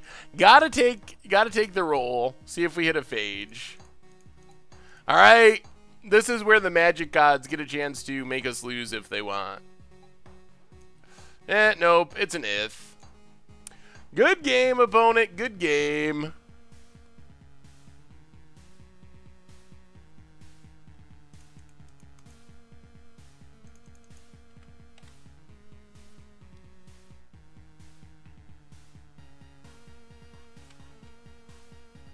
And that does it. Oh, sweet. The thing is, Void Winnower doesn't... Well, I guess it messes with blocking and everyone makes evens. So, yeah, I guess that does kind of make sense. I can see Void Winnower being pretty good. Well, I think that's going to wrap it up tonight. So, we started off rough in Constructed, started off 0-3, then won our last 2 rounds, talked about how we can fix the deck, because I still think the idea of the deck is pretty sweet. Had some sweet Momir action, had some fun spoiler talk, so... Anyway, I think that's going to do it. So we'll be back on Tuesday, 7 p.m. Eastern Time with another one. In the meantime, Commander Clash tomorrow, articles this weekend, Brewers Minute with Leyline, so much sweet stuff coming out, so don't miss that. Of course, YouTube channel, that's where you can find Budget Magic, Against the Odds, all that kind of sweet stuff. The replay YouTube is where you can find this stream in the future, and all of the other old streams. And, of course, the merch page, if you're looking for a way to support the stream and the channel and the site, check that out, playmats and t-shirts and all that stuff. Also, if you haven't, sign up for the Modern Masters 2017 Booster Box giveaway. That's wrapping up on Monday, I believe, is the last day. So look that up on the site. Sign up if you're interested. Not only do you get a booster box, but we're opening it on video, so you'll get all the cards from it. So you'll also get a shout out on the YouTube channel if you're interested. But that quote. Anyway, everyone, you are amazing. Thank you so much for hanging out. I'm super excited for Amonkhet. Have a great weekend, and I will talk to you soon.